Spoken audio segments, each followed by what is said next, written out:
Parlons laïcité, une émission proposée et préparée par RERS. RERS, les réseaux d'échange réciproque de savoir. RERS est un groupe d'éducation populaire.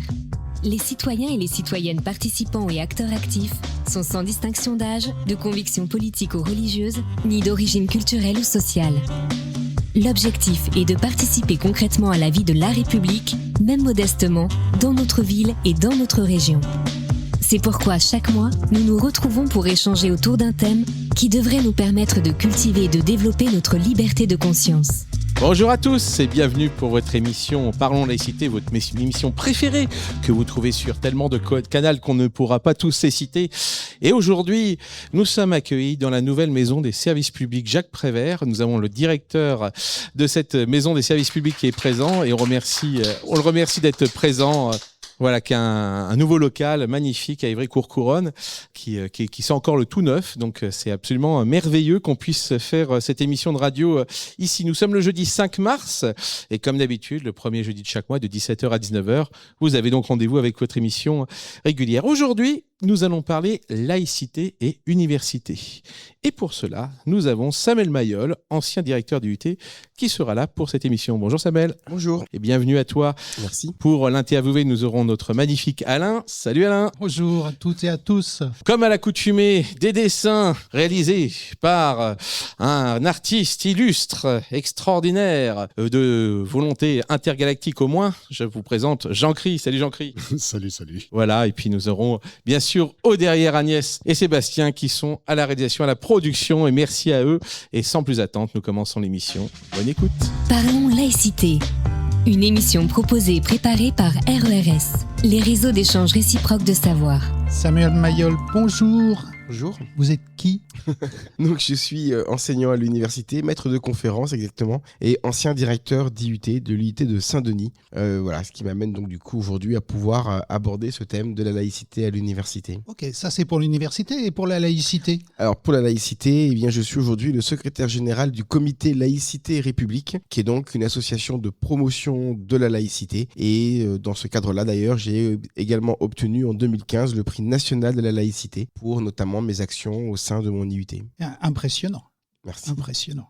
Dites-moi, l'université, la laïcité, ça se présente comment ? Ça se présente comme étant très compliqué. On va pouvoir rentrer un peu dans les détails de tout ça parce que l'université, elle est un peu à part dans le milieu éducatif français et notamment sur cette question-là. Mais aujourd'hui, la situation est particulièrement inquiétante. Il y a beaucoup d'entraves à la laïcité au sein des universités, d'entraves qui sont liées à des demandes et à des revendications d'étudiants, mais aussi des entraves qui sont liées à des positionnements aujourd'hui pris par les présidents d'université ou par les enseignants. On est peut-être loin maintenant de cette idée générale de l'université chantre des Lumières. Oui, on y est relativement loin. Peut-être qu'on peut effectivement essayer de retracer un petit peu l'histoire. C'est-à-dire que, grosso modo, l'université en Europe, elle date à peu près du XIIe siècle. La première université créée en Europe, elle a été en Italie, à Bologne. D'ailleurs, peut-être que ce mot-là, vous l'avez déjà souvent entendu, parce que le système universitaire européen s'est structuré autour de ce qu'on a appelé le processus de Bologne, c'est-à-dire le bac+3, bac+5, bac+8. Et toutes les universités européennes se sont organisées autour de ça. Donc, c'est-à-dire que l'époque que certains ont pu connaître ici, vraisemblablement, je parle aux plus anciens, avec les DUG, avec les DUT, avec les licences, voilà, ou avec les maîtrises. Ces diplômes-là n'existent plus à l'université. Et on a aujourd'hui 3 diplômes à l'université. La licence, le master et le doctorat. Tout ça pour vous dire qu'en réalité, l'université, elle est très ancienne. Elle est très ancienne et elle a toujours eu un rôle dans l'histoire de la construction européenne. Alors, pas de l'Union européenne au sens où on l'entend aujourd'hui, mais en tout cas, elle avait pour rôle de permettre l'évolution de la société. L'université a toujours été un lieu d'émancipation, d'abord des hommes, bien évidemment, et pendant très longtemps, mais également des femmes à partir du 19e siècle.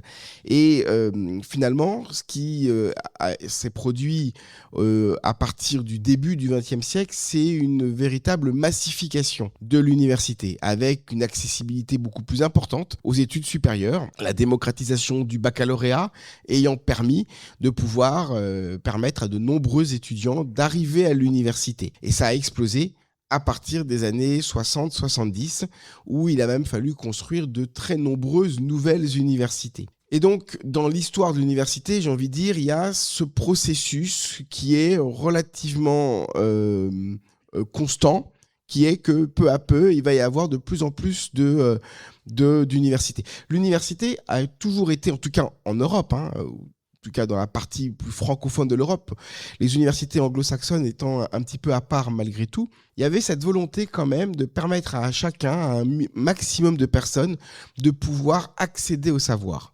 Ça avait été porté pendant très longtemps par les philosophes des Lumières. Et d'ailleurs, le fondateur de l'université française, monsieur de Sorbon, aura donné naissance à la Sorbonne, eh bien, avait pour objectif de permettre à un plus grand nombre, encore une fois, j'en suis désolé, mais à l'époque, on parle que d'hommes, on parle pas encore de la possibilité pour les femmes d'y accéder, mais en tout cas, de mettre un plus grand nombre de personnes vers les études supérieures. Alors ensuite, eh ben, effectivement, dans les années 70, ça va véritablement exploser, en même temps d'ailleurs que la mondialisation va véritablement également s'imposer. Et aujourd'hui, j'estime que c'est à partir de ce moment-là que les vraies dérives de l'université vont commencer. Alors je ne voudrais pas vexer les anciens 68ards qui sont peut-être présents dans cette salle, je ne sais pas, mais pour moi, mai 68, ça a été le début de la catastrophe de l'université qu'on connaît aujourd'hui. Pourquoi ? Parce qu'en réalité, on a introduit, alors ça peut paraître étonnant ce que je vais vous dire, mais on a introduit la démocratie universitaire à partir de 1968. Rappelez-vous de ces mouvements-là, révolte étudiante qui s'est répandue à d'autres corps dans notre société. Et à partir de là, on a commencé à inventer l'autonomie des universités. Le premier acte d'autonomie des universités, c'est mai 68. Qu'est-ce qu'on va faire ? En réalité, avant mai 68, les universités, elles n'ont quasiment pas de pouvoir. Il y a ce qu'on appelle des facultés qui, elles, ont du pouvoir. La faculté de droit, la faculté de sciences économiques, la faculté de lettres, la faculté de médecine, qui est peut-être la première d'entre elles. Et ces facultés, elles sont dirigées par des doyens. Et les doyens, c'est pas compliqué. N'est doyen que celui qui est le plus âgé dans le grade le plus élevé. Il n'y a pas d'élection. On prend le meilleur. Et le meilleur, c'est le plus âgé qui est dans le grade le plus élevé à l'université. C'est un peu comme à l'hôpital, il y a des grades, il y a des maîtres de conférences, il y a des maîtres de conférences HDR, il y a des professeurs d'université. Dans les professeurs, il y a des secondes classes, première classe, hors classe.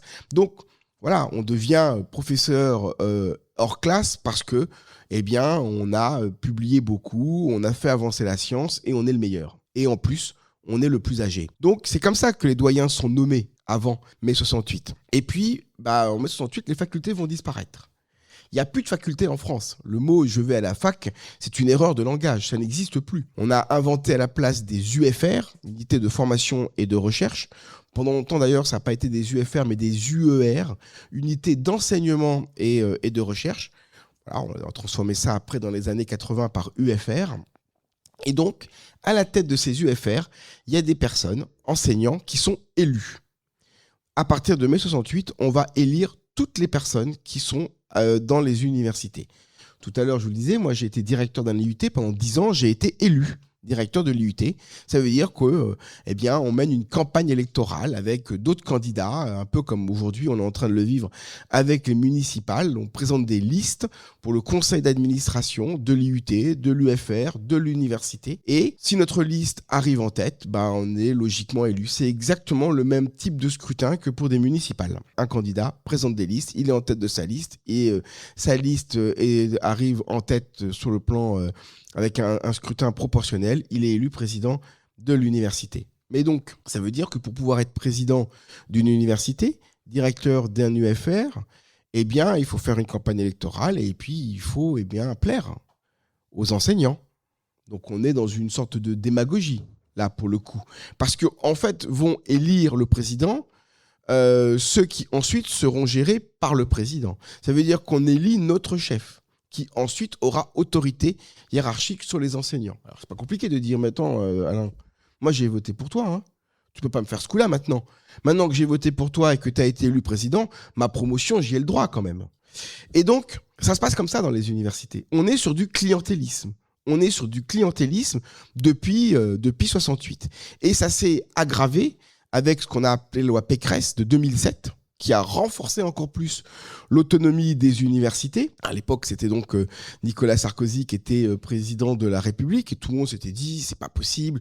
Ça avait mis tous les universitaires dans la rue, cette loi d'autonomie des universités. Et puis, François Hollande arrive au pouvoir, Geneviève Fioraso devient ministre de l'enseignement supérieur. On se dit ça y est, la gauche arrive au pouvoir et donc ils vont rétablir les choses. Et en fait, la loi Fioraso était encore pire que la loi Pécresse, comme quoi parfois, vous voyez, on n'a pas besoin d'avoir d'ennemis quand on a des amis comme ça. Et donc, là où finalement ça devient encore plus grave, c'est que, et là c'est vraiment l'héritage de 68, les étudiants votent pour les présidents d'université. C'est-à-dire qu'en fait, dans un conseil d'administration d'une université, aujourd'hui, il y a 40 membres. Sur les 40 membres, il y a 12 enseignants. C'est pas beaucoup, Il y a 12 enseignants. Il y a 6 personnels administratifs. Il y a 10 étudiants. Et ce sont eux qui vont élire le président. Et ensuite, le président, lui, pour renforcer sa majorité, il va nommer des gens. L'État n'a qu'une seule voix. Le recteur n'a qu'un représentant sur les 40. Donc c'est pour vous dire qu'aujourd'hui, l'État n'est plus présent dans le fonctionnement de nos universités. Plus du tout. Une voix sur 40, autant vous dire que le recteur, il est souvent mis en minorité. Donc en fait, qu'est-ce qui se passe souvent ? Sur les 12 membres enseignants, il y a 2 collèges électoraux. Il y a les professeurs d'université et les maîtres de conférences. Et souvent, les deux s'opposent. Ça veut dire que lorsqu'un candidat gagne sur un collège, il ne gagne pas sur l'autre. Donc les 6 et les 6 se neutralisent. D'accord ? S'il y a 2 candidats, il y en a 6 qui vont voter pour un candidat et les 6 autres qui vont voter pour le candidat. Pour les administratifs, ils sont 6. Souvent, c'est la CFDT qui en a 3. Et puis la CGT qui en a 3. Ils arrivent en général rarement à en avoir. Donc, eux aussi, ils n'ont pas le même choix. CFDT, CGT, ça se neutralise souvent. Et donc, vous voyez, en réalité, ceux qui élisent aujourd'hui les présidents d'université, c'est les étudiants. C'est eux qui, aujourd'hui, font et défont les présidents d'université.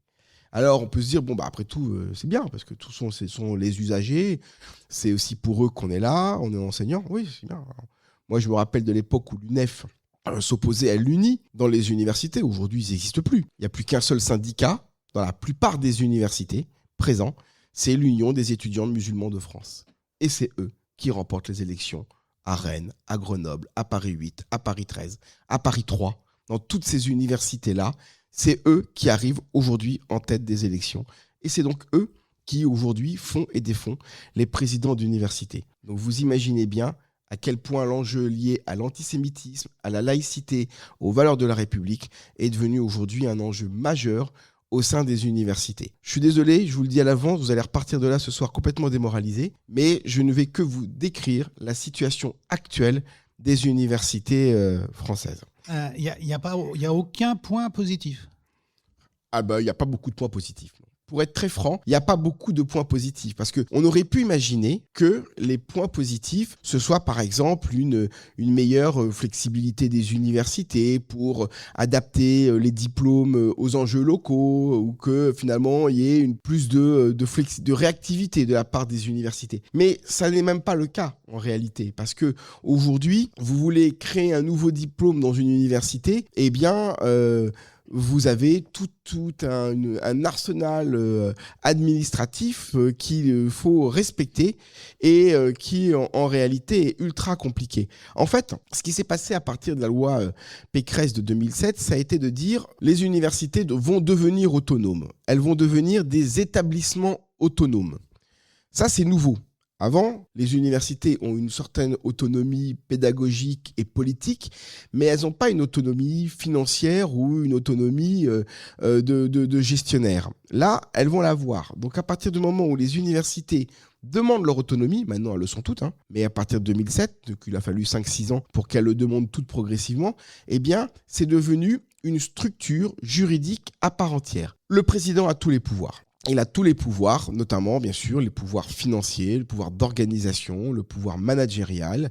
La seule chose auquel il ne puisse pas toucher, c'est que tous ceux qui ont été recrutés avant 2007, ce sont encore des fonctionnaires de l'État. Et donc ça, on n'a pas pu toucher au statut des fonctionnaires. Par contre, aujourd'hui, la plupart des enseignants qui sont recrutés à l'université ne sont plus fonctionnaires. Ils sont recrutés sur des contrats de droit privé et donc qui peuvent être, comme dans n'importe quelle, école de commerce, renvoyés du jour au lendemain puisqu'ils n'ont plus de protection véritablement.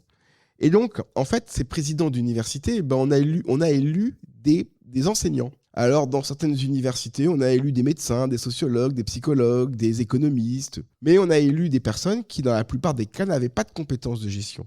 Vous vous retrouvez à la tête d'une université avec 2000 employés, avec un budget de plus de 230 millions d'euros, et vous vous retrouvez du jour au lendemain, alors que vous, votre métier, c'est d'être chercheur en médecine, ça ne s'improvise pas. Et aujourd'hui, 60% des universités françaises sont en déficit, mais dans des déficits lourds, relativement lourds. Ça veut dire que si on n'y fait rien, eh bien, ces universités-là vont véritablement aller à la faillite.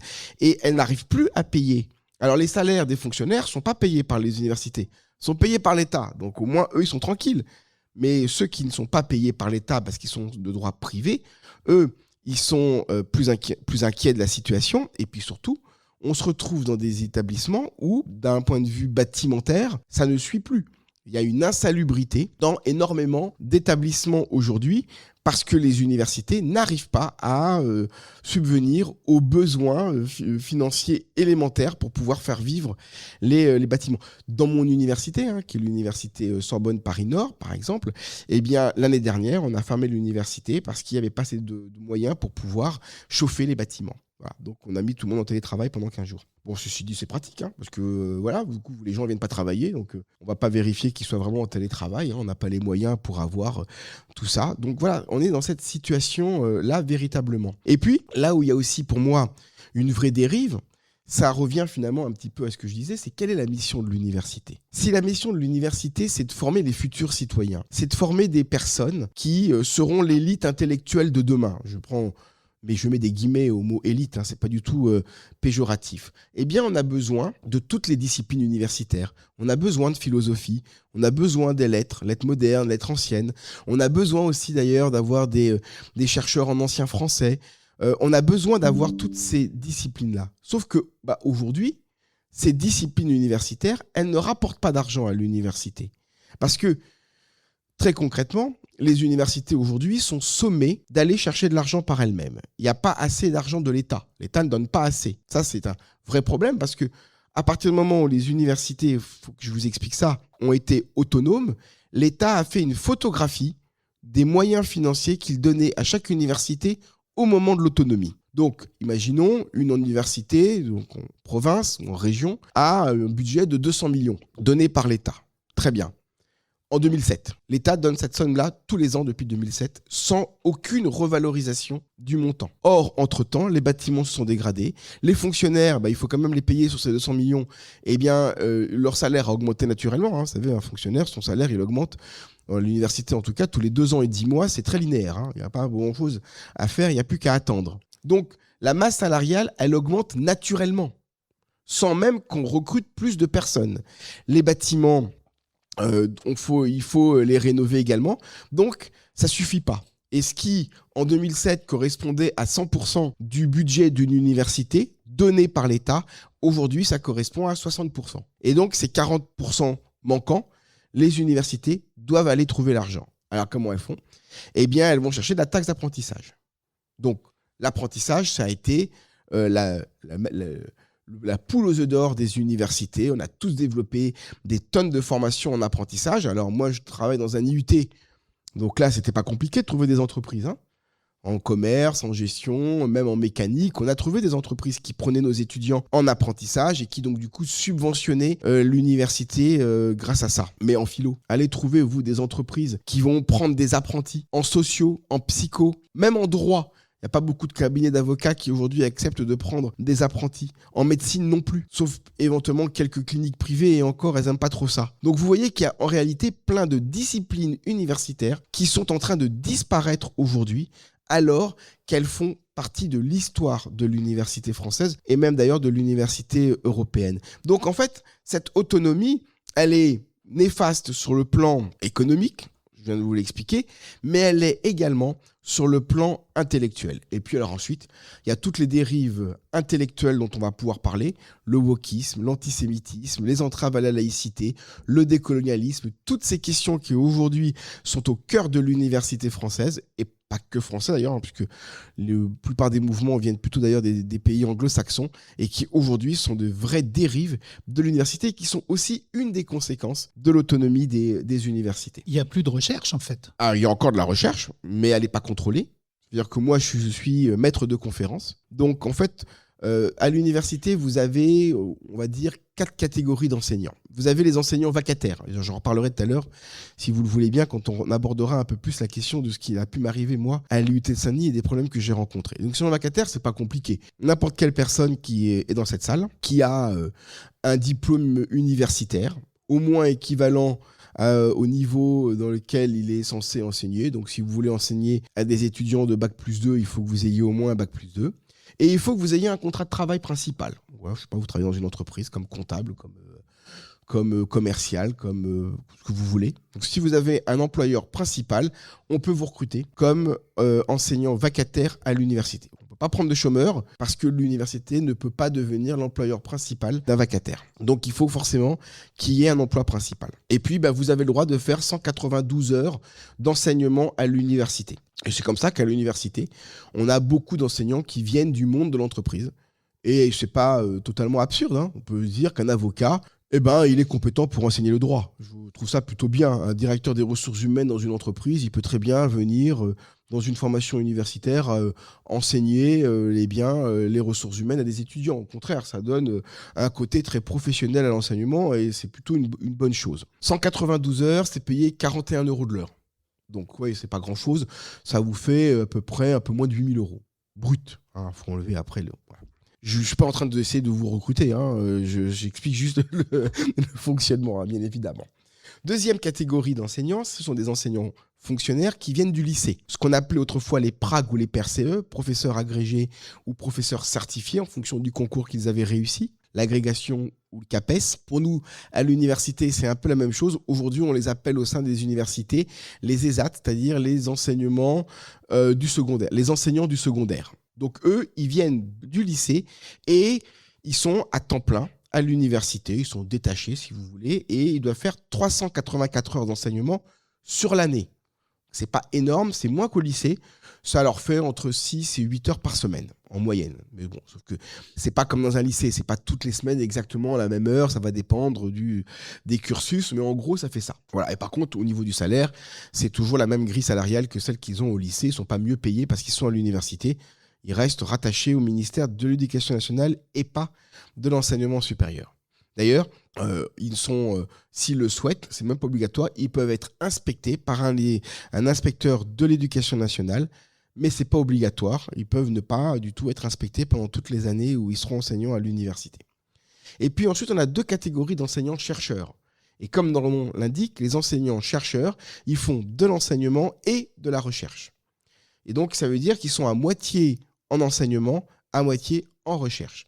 Donc, si un temps plein, comme un ESAT, c'est 384 heures, un enseignant-chercheur, il fait 192 heures. D'accord ? Il est donc à mi-temps sur l'enseignement. Et ça, c'est contrôlé. En tout cas, maintenant. Ça veut dire qu'un enseignant qui ne fait pas ses 192 heures, on peut le voir. Et on lui dit.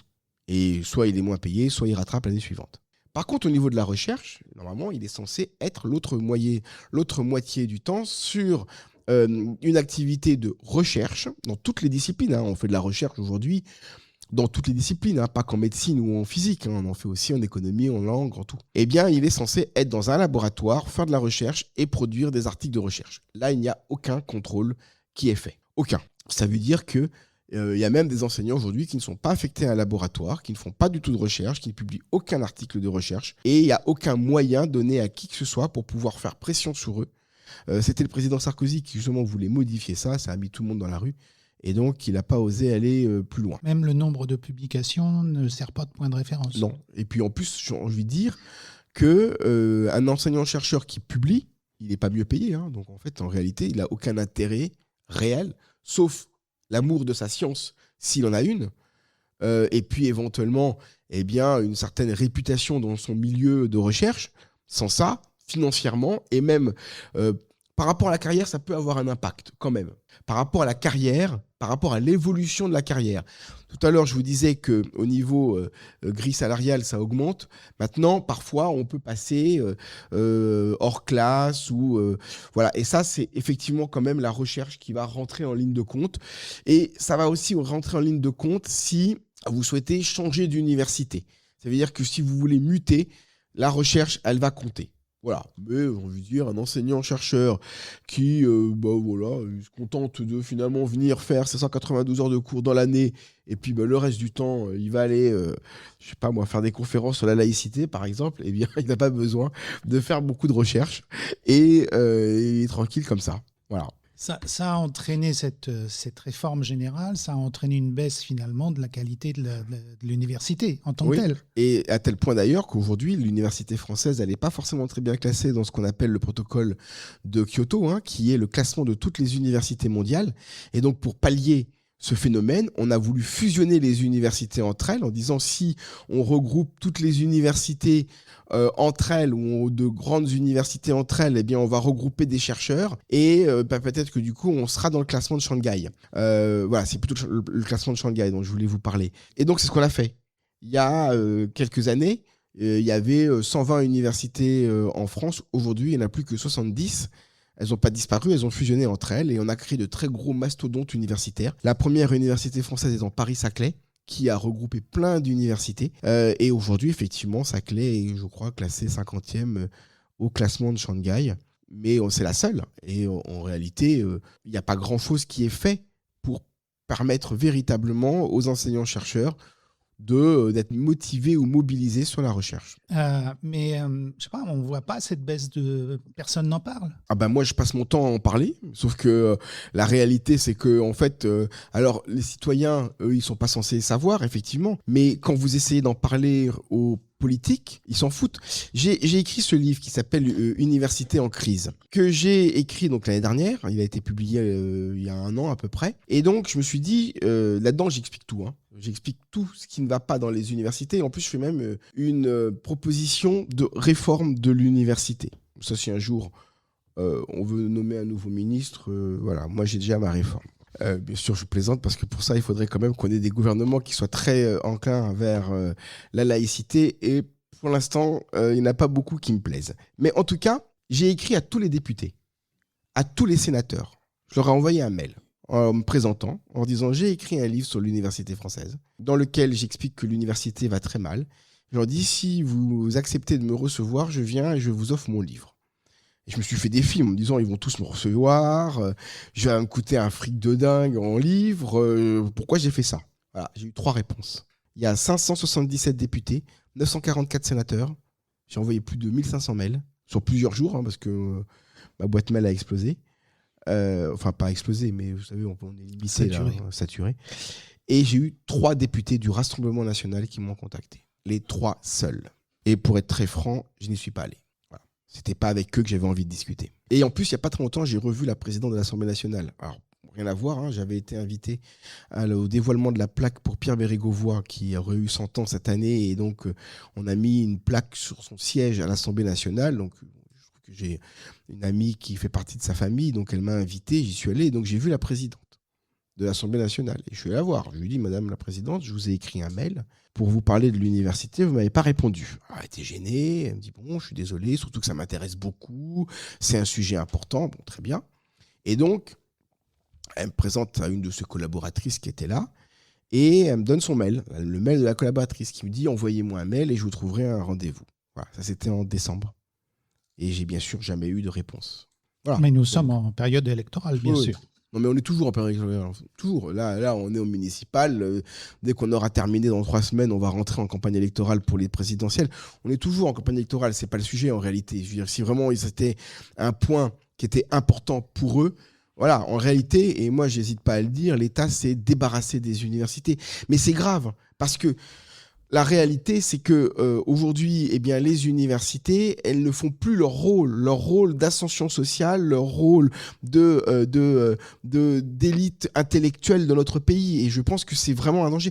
C'est un vrai danger. Et je voudrais vraiment que tout le monde soit sensibilisé au fait que le problème de l'université, c'est le problème de tous les citoyens. C'est pas le problème que des étudiants actuels, que des parents d'étudiants actuels ou que des enseignants de l'université. C'est notre sujet à nous tous, même si on n'est plus à l'université, même si on est retraité, même si on n'y a jamais été. C'est le problème de la France. C'est un vrai problème. Voilà. Et je pense qu'il faut vraiment que les citoyens en aient conscience. Donc moi, je vais continuer. Bon, ce livre-là, visiblement, il a fait un flop. Donc je vais en écrire un autre. Je vais trouver un titre encore plus clinquant. Et je l'ai déjà. Je peux vous le donner en avant-première. Mon prochain livre qui sortira à la fin de l'année sur l'université s'appelle « Les derniers jours de l'université française ». Et je continuerai à communiquer. Alors, je ne suis pas tout seul, mais on n'est pas très nombreux. Alors, je vais préciser quand même le titre du livre. Donc, c'est « Université en crise, défis et réformes ». C'est aux éditions de l'Harmattan. Tout ceci me fait penser quand même à une certaine faillite intellectuelle. Oui, c'est exactement ça. C'est une faillite intellectuelle. Alors, la faillite intellectuelle, elle est aussi liée, c'est aussi une des conséquences. La réalité, c'est que, alors ça par contre, c'est pas totalement nouveau. C'est pas totalement nouveau, mais l'autonomie l'a renforcé. L'université a toujours été un lieu d'emprise des idéologies. Alors, pour les plus anciens encore, je suis désolé, mais vous vous rappelez des années 80 où Faurisson débarquait dans les universités lyonnaises. Il était professeur là-bas et où il avait des propos très liés à toutes les mouvances d'extrême droite. Et on était tous offusqués de se dire, mais comment c'est possible qu'on ait des enseignants d'extrême droite dans nos universités et qui viennent tenir des propos aussi ignobles, antisémites et compagnie auprès d'étudiants. Bon, bah oui, on est en 2026, c'est exactement ce qui se passe encore aujourd'hui. C'est également l'extrême droite et c'est aussi l'extrême gauche. Vous avez vu ce qui s'est passé il n'y a pas très longtemps avec Rima Hassan à Lyon également. Alors, c'est souvent dans les universités lyonnaises d'ailleurs que les choses se passent. Voilà, je ne vois pas en quoi, moi, aujourd'hui, un homme politique, une femme politique a son mot à dire au sein des universités. Je crois qu'on confond réellement l'estrade d'un amphithéâtre avec l'estrade d'un meeting politique. Ce n'est pas le lieu. Donc moi, ce que je veux, c'est que l'université reprenne sa place. Et reprendre sa place, c'est de ne s'intéresser qu'au savoir, qu'à la connaissance et qu'à la science. Après, on peut en discuter, on peut avoir des débats de spécialistes, on peut avoir des chercheurs qui ne soient pas forcément toujours d'accord sur leurs conclusions. C'est le rôle de l'université que de nourrir des débats, mais des débats intellectuels et pas des débats partisans faits par des personnes qui n'ont rien à faire dans un amphithéâtre ou dans une université. Surtout d'ailleurs quand on voit que ça donne lieu à des manifestations en dehors ou dans l'université avec des groupuscules d'extrême droite comme d'extrême gauche qui vont se battre dans la rue. Il y a un mort, quel qu'il soit, il y a un mort. C'est inacceptable. Voilà, ça aurait pu être quelqu'un du camp adverse qui soit mort ce jour-là, ça aurait été tout autant inacceptable. C'est pas possible. On ne peut pas accepter ça dans notre pays au XXIe siècle, qu'on ait des personnalités politiques qui viennent faire campagne dans une université. Voilà, dans ce cas-là, je sais pas, elles ont qu'à louer une salle, un amphithéâtre, pas un amphithéâtre, mais un zénith, ce qu'elles veulent, et puis elles font leur meeting politique, et puis voilà. Je veux dire, ce sera le lieu. Il n'y a pas de problème pour ça. Moi, je suis pas contre la parole politique, mais je pense qu'il faut préserver l'université de toutes ces emprises idéologiques qui ne sont pas du tout ni universitaires, ni intellectuelles, ni scientifiques.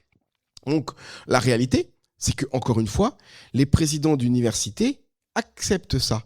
Alors, pourquoi est-ce qu'ils acceptent ça ? Parce que dans l'université, vous avez des enseignants qui sont partisans, vous avez des enseignants qui sont militants. Et ces enseignants militants, ils vont voir le président de l'université et ils vont lui dire tiens, ce serait bien, je connais très bien, je sais pas moi, Dieudonné ou Rima Hassan qui pourrait faire une conférence au sein de l'université. Et puis quand on regarde qui demande, ce sont des enseignants qui sont élus au sein des conseils d'administration. Donc le président, lui, il a envie que son budget passe, il a envie que ses mesures soient votées. Et donc, encore une fois, on est dans une sorte de démagogie électorale. On la condamne souvent au niveau des collectivités, au niveau des mairies. Elle existe également et depuis longtemps au sein des universités. Voilà, quand vous avez des étudiants qui sont élus et qu'ils font partie de la majorité des enseignants ou des présidents d'université, on va suivre ce que disent ou ce que font les étudiants. Et ça peut aller jusqu'à des entraves à la laïcité ou jusqu'à tolérer des meetings politiques. Alors ça peut être là en ce moment, bien sûr le sujet c'est la Palestine, et il y a dans les universités tous les jours des manifestations pour la Palestine, contre Israël, contre le sionisme, et ça dérape très rapidement en antisémitisme parce qu'on confond un Israélien et un Juif. Voilà, Et donc ça, c'est la réalité des universités aujourd'hui.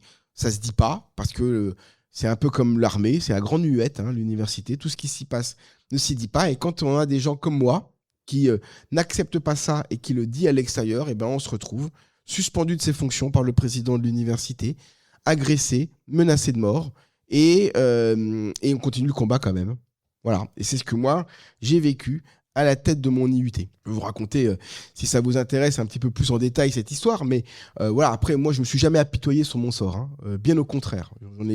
J'en ai fait une force pour me battre encore plus fort contre toutes ces dérives.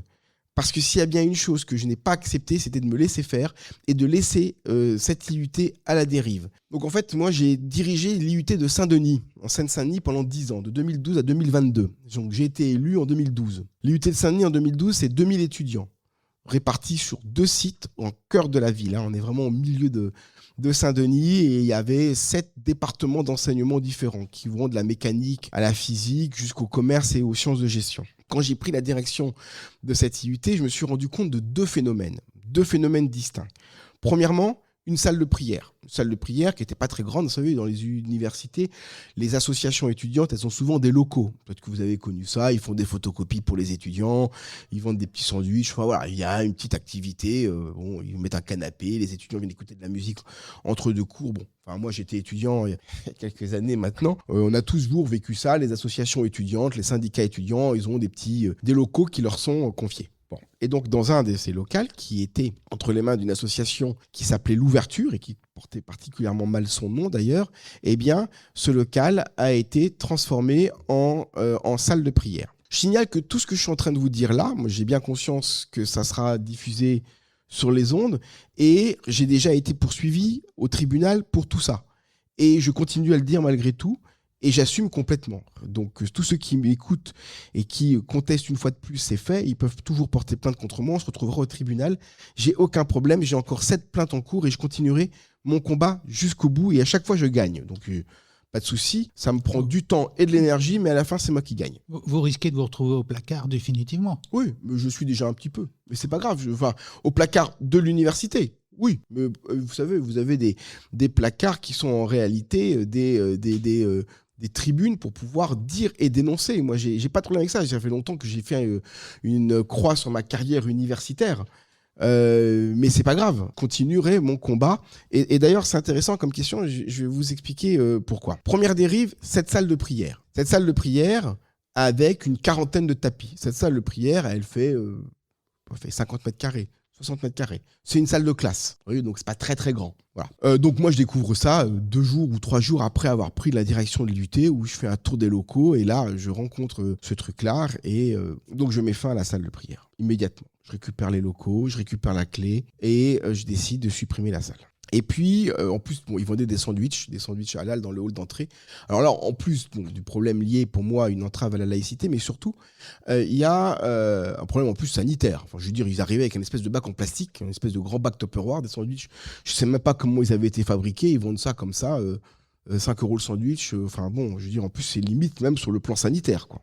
Et puis, il y a une loi quand même, qui dit qu'aujourd'hui, au sein des universités, c'est le Crous qui a le monopole de la distribution des produits alimentaires. Et le Crous n'avait pas donné son autorisation. Donc, je me suis aussi caché derrière une demande du Crous qui était de reprendre à 100% la main sur la distribution des produits alimentaires. Donc, je supprime la vente de sandwichs. Alors, vous avez eu, donc, dès le départ, je ne me suis pas fait beaucoup de copains. Et puis, phénomène presque encore plus grave, j'ai envie de dire, je me suis rendu compte qu'il y avait des faux enseignants dans mon IUT. Des faux enseignants vacataires. Alors, c'était exactement ce que je viens de vous expliquer tout à l'heure. On recrute des enseignants, sauf que ces enseignants vacataires, on les a jamais vus. Et moi, je m'en suis rendu compte, parce que d'abord, c'est le directeur qui signe les contrats, mais surtout, ils enseignaient pour des matières qui n'existaient pas. Et ça, je m'en suis rendu compte parce que moi, j'avais été chef de département quelques années avant, et quand je vois qu'on me recrute des profs de fiscalité, je me dis, c'est bizarre, fiscalité, moi, j'étais chef du département de commerce, il n'y a pas fiscalité dans ce département. Donc, je regarde un petit peu les emplois du temps, je ne vois pas la matière. Donc, je regarde les contrats, il y avait 6 profs de fiscal. Je dis, en plus, pour une matière qui n'existait pas, ils vont en bouffer de la fiscal quand même. En plus, c'est pas une matière qui existe, quoi. Ça existe en GEA, en gestion des entreprises et administration.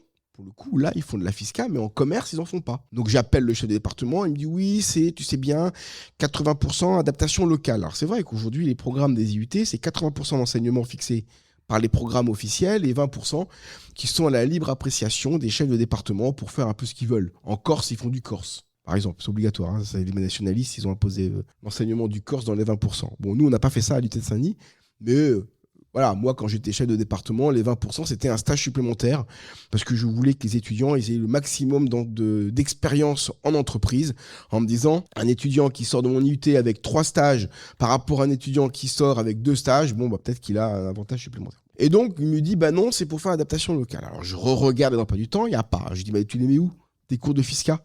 Il me dit, ils ne sont pas encore programmés. Je dis, mais si, 6 fois 192 heures.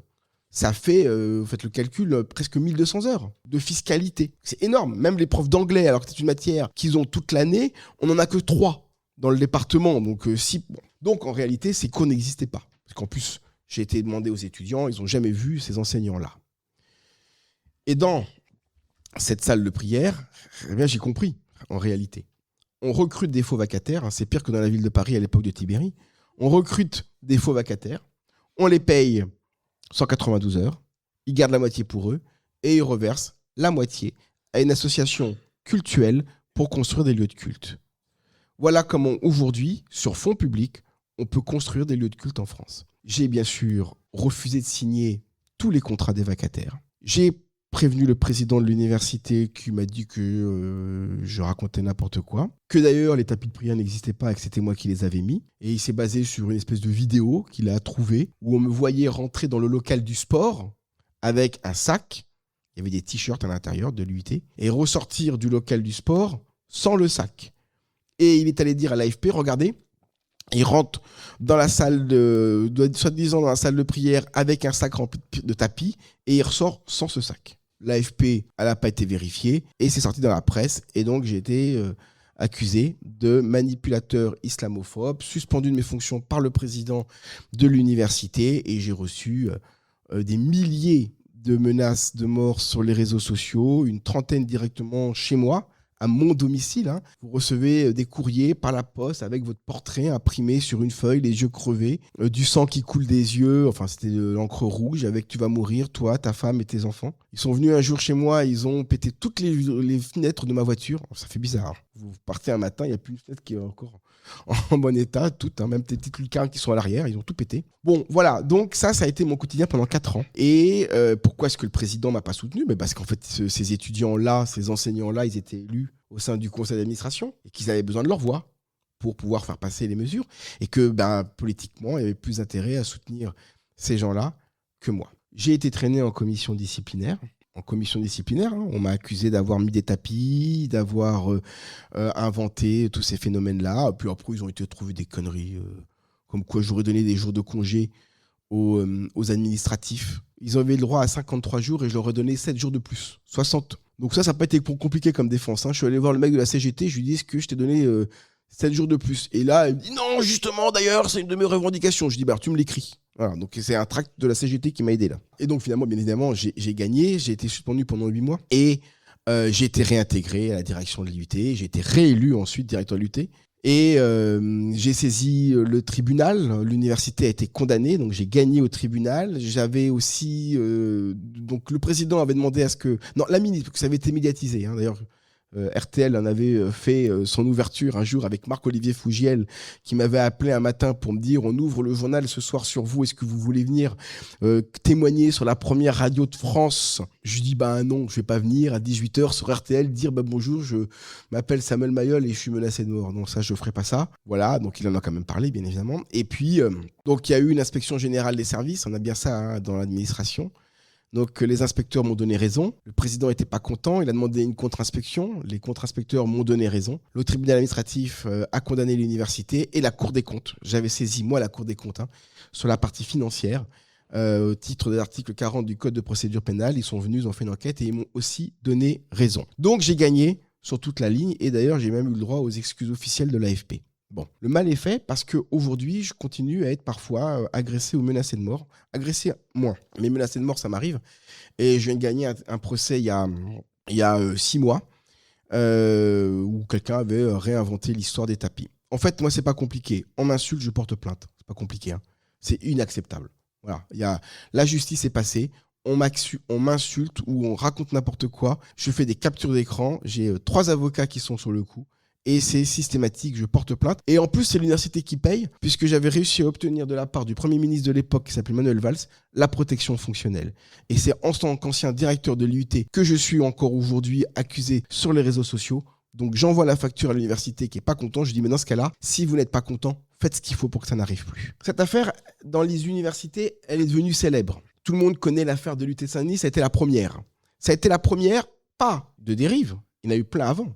Ça a été la première d'un directeur qui a refusé de se laisser faire. Parce qu'à un moment donné, vous me parliez tout à l'heure de mise au placard, on m'a proposé de partir de mon IUT.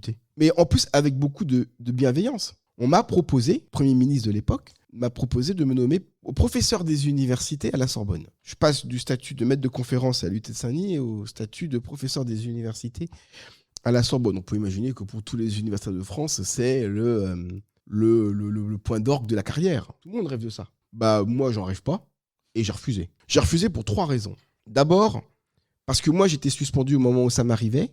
J'avais des collègues qui m'avaient défendu dans l'IUT. Et donc, ça voulait dire que moi, je sauvais ma gueule, excusez-moi du terme, et que je les laissais, eux, dans la merde. Et ça, pour moi, c'était juste inacceptable et impossible. J'aurais jamais été tranquille avec ça. Deuxièmement, si moi, je partais, les autres avaient gagné. En tout cas, c'est bien évidemment comme ça qu'ils l'auraient interprété. Il s'enfuit, ça veut dire qu'il a tort et que nous avions raison. Et le combat n'était pas terminé. Et moi, je vais toujours au bout de mes combats. Et puis, c'est peut-être aussi ma déformation universitaire. Je considère qu'on devient professeur, non pas parce qu'on est nommé par un Premier ministre, mais parce qu'on a réussi le concours de professeur des universités, qui est lié à des activités de recherche conséquentes qui te donnent le droit de devenir professeur des universités. Moi, je ne veux pas arriver dans quelque université avec le statut de nommé par le Premier ministre. Voilà. Donc, j'ai bien sûr refusé. Et je lui ai dit, mais vous savez, on est en janvier. En mai ou juin, je serai relaxé, je serai réintégré. Et dans 1 an et demi, je me représenterai directeur de l'IUT et je serai réélu. Et ça s'est passé exactement comme ça. Il ne faut jamais lâcher les combats. Parce que si on lâche les combats, c'est les autres qui considèrent qu'ils ont gagné, même si ce n'est pas le cas, mais qui considèrent. Et on ne va pas passer toute nos soirées sur cette histoire, mais peut-être quand même terminer par cette petite lueur d'espoir quand même qui m'est arrivée le jour où j'étais réintégré comme directeur, où ça avait été, entre-temps, le président avait changé. C'était un nouveau président qui avait été élu. Et donc, il avait annoncé à toute l'université, Samuel Mayol, le directeur de l'IUT, reprendra ses fonctions demain matin à 10h. C'était un mardi. Il avait envoyé le mail le lundi soir. Et le mardi, quand j'arrive dans le hall d'entrée de l'IUT, j'avais une 50aine d'étudiants qui m'attendaient. Surtout des étudiantes. C'est important parce que c'est elles qui sont les premières victimes de tout ce qui se passe dans les universités. C'est sur elles qu'on fait des pressions. C'est pas compliqué, c'est pas du harcèlement. T'as pas vu à la salle de prière aujourd'hui, ce serait bien que tu viennes quand même. C'est ça, des petites j'ai vu que t'avais pas acheté mon sandwich la semaine dernière, que tu vas au McDo. C'est pas halal, c'est pas comme il faut. Voilà. C'est des petites et puis on fait ça avec le sourire. C'est pas du harcèlement, il y a pas de menace, mais c'est régulier, voilà. Et c'est surtout elle. Et donc je reviens ce mardi matin et là j'ai une 50aine d'étudiants. Il n'y a pas que des filles quand même.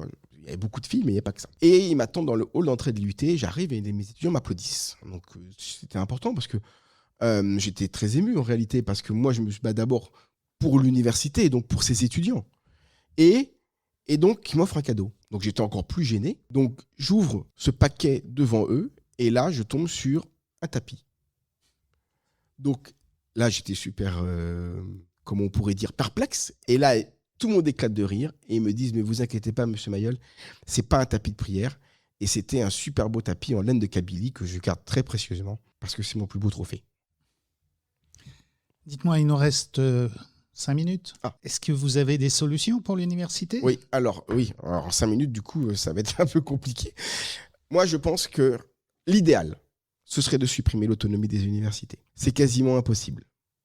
Alors, dans ce cas-là, il faut au moins très fortement l'encadrer. Et très fortement l'encadrer, c'est-à-dire que l'État doit reprendre la main. Reprendre la main sur la partie financière et aussi sur la partie intellectuelle. On ne peut pas aujourd'hui laisser des enseignants dire et faire n'importe quoi au sein des universités. On ne peut pas laisser des entraves à la laïcité aussi graves que celles qui existent aujourd'hui au sein des universités. On ne peut pas laisser le wokisme se développer de façon aussi importante au sein des universités même si au départ c'est plutôt un mouvement qui pourrait être considéré comme plutôt sain, j'ai envie de dire, ce sont les dérives qui aujourd'hui posent de vraies questions et de vrais sujets. On ne peut pas laisser l'antisémitisme se développer comme ça. Aujourd'hui, dans les universités, on doit avoir un référent laïcité. Dans la plupart des universités, il n'y en a pas. Les présidents vont nommer un référent lutte contre les discriminations. C'est pas le sujet. Il peut y avoir un référent lutte contre les discriminations. Moi, je suis d'accord avec ça, mais ça n'a rien à voir avec la laïcité. Voilà, c'est deux sujets. Nommons deux référents. Mais en fait, moi, ce que je voudrais, c'est que ces référents laïcité ne soient pas nommés par les présidents, mais par l'État, par le rectorat. En réalité, si demain, là, on est à la veille des élections municipales, si une collectivité territoriale, si une mairie dérive, le préfet va réagir immédiatement. Quand au sein d'un conseil municipal, il y a des dérives importantes sur la laïcité, par exemple, le préfet réagit. Il a autorité de police, même si le maire a une autorité de police sur sa commune, malgré tout, le préfet est au-dessus et il réagit. J'ai envie de dire, aujourd'hui, les mairies sont plus sous contrôle de l'État que ne le sont les universités. Et ben moi, je veux que, eh bien d'abord, on limite le rôle des élus, que l'État nomme plus de personnes, que les étudiants aient moins de représentants. Je suis désolé si on a des étudiants ici présents dans la salle, que l'État soit plus présent et surtout, eh bien, qu'on limite les pouvoirs du président de l'université. Voilà. L'État doit reprendre la main aujourd'hui et ce qui doit nous guider, c'est la connaissance, la science, l'aspect véritablement scientifique de l'université et pas le militantisme politique. Aujourd'hui, ce n'est plus que ça, quasiment. Peut-être que je peux expliquer pour ceux qui ne savent pas exactement ce qu'est le wokisme, parce que c'est un mot qu'on entend très souvent. Le mot wokisme, c'est un anglicisme qui vient du mot to be awake en anglais. Hein. Vous connaissez vos verbes irréguliers. To be awake, woken. Donc woke, c'est être éveillé. Et être éveillé sur des discriminations dont peuvent être victimes des personnes. Et ça, c'est incontestable. Je veux dire, moi, aujourd'hui, ce mouvement-là, à l'origine, il est plutôt normal et il est plutôt sain. C'est normal de le dire. Moi, je suis un ancien d'SOS Racisme. Quand j'étais lycéen, j'avais, comme beaucoup d'entre vous, peut-être la main jaune sur mon blouson. Donc voilà, ça veut dire qu'à l'époque, on était pour défendre les personnes qui étaient victimes de discrimination. Et c'est encore la réalité aujourd'hui dans notre pays. Vous êtes une femme noire, une femme maghrébine, vous avez moins de chances de trouver un stage, de trouver un emploi, de trouver un logement que si vous êtes un homme blanc. Moi, quand je dis ça, je ne dis que la réalité de ce que vivent des millions de personnes quotidiennement. Et SOS Racisme continue aujourd'hui à mener des actions pour essayer de prouver ça. Et quand c'est le cas, c'est inacceptable et il faut saisir les tribunaux. Mais là où il y a un problème, c'est que ce wokisme va amener à de vraies dérives. Et les vraies dérives, c'est de considérer qu'en réalité, les personnes qui sont victimes de discrimination, d'abord, elles ne le sont que parce qu'en face d'elles, il y a des gens qui sont à l'origine des discriminations. Et moi, homme blanc de 50 ans, eh bien, je suis le stéréotype parfait de celui qui pose problème dans la société parce que c'est des gens comme moi. Pas moi, hein, bien évidemment, mais le catégorie de personnes que je peux représenter qui, aujourd'hui, est à l'origine des dérives ou des discriminations. Donc, c'est les personnes comme moi qu'il faut combattre. Et ça va jusqu'à l'idée de dire, nous, on fait des réunions entre nous, tu peux pas venir. Ou alors, si tu me défends, c'est que tu as une petite idée derrière, il y a un paternalisme où il y a une sorte de manipulation de ta part, et donc tu ne peux pas comprendre ce qu'on vit. Donc moi, je ne peux pas comprendre ce que vit une femme maghrébine parce que je n'en fais pas partie. Je ne peux pas défendre ce que vivent les homosexuels parce que je n'en fais pas partie. Et donc, ça veut dire que l'on va segmenter la population. Parce que cette segmentation, elle est aussi entre les personnes qui vivent des discriminations. C'est Rachel Kahn, que vous voyez peut-être parfois à la télévision, qui est une femme noire juive. Elle dit, mais moi, j'ai peu de gens dans ma catégorie. Hein. Donc, ça va être compliqué pour moi que d'être défendu si j'accepte pas d'être défendu par d'autres personnes. Et donc, ça veut dire que concrètement, même des associations comme SOS Racisme, tout le monde défend tout le monde, c'est plus possible. Parce que le wokisme va jusqu'à dire qu'en réalité, on ne peut pas défendre quelqu'un si on n'est pas victime soi-même de la discrimination qu'elle vit. Pour expliquer en quelques mots. Juste en termes de conclusion, votre famille vit ça comment ? Maintenant, bien. Sur le moment, ça a été difficile. J'ai quand même demandé à l'époque à ma femme si je devais continuer le combat. Bien évidemment, elle m'a répondu par l'affirmative. À l'époque, mes enfants étaient très petits, donc voilà, ils ont pas compris, parce qu'ils étaient aussi vraiment impactés. Les sorties scolaires leur étaient interdites, on ne pouvait plus prendre de babysitter pour les accompagner à l'école, il fallait que je les amène à l'école en voiture. Voilà, ça a été difficile sur le moment. C'est vrai que c'est pas évident quand vous rentrez de soirée, que vous rentrez encadré par des policiers, que votre gamin de 4 ans vous demande mais pourquoi ils sont là et pourquoi ils rentrent à la maison. Bon voilà, on a fait face et il faut continuer.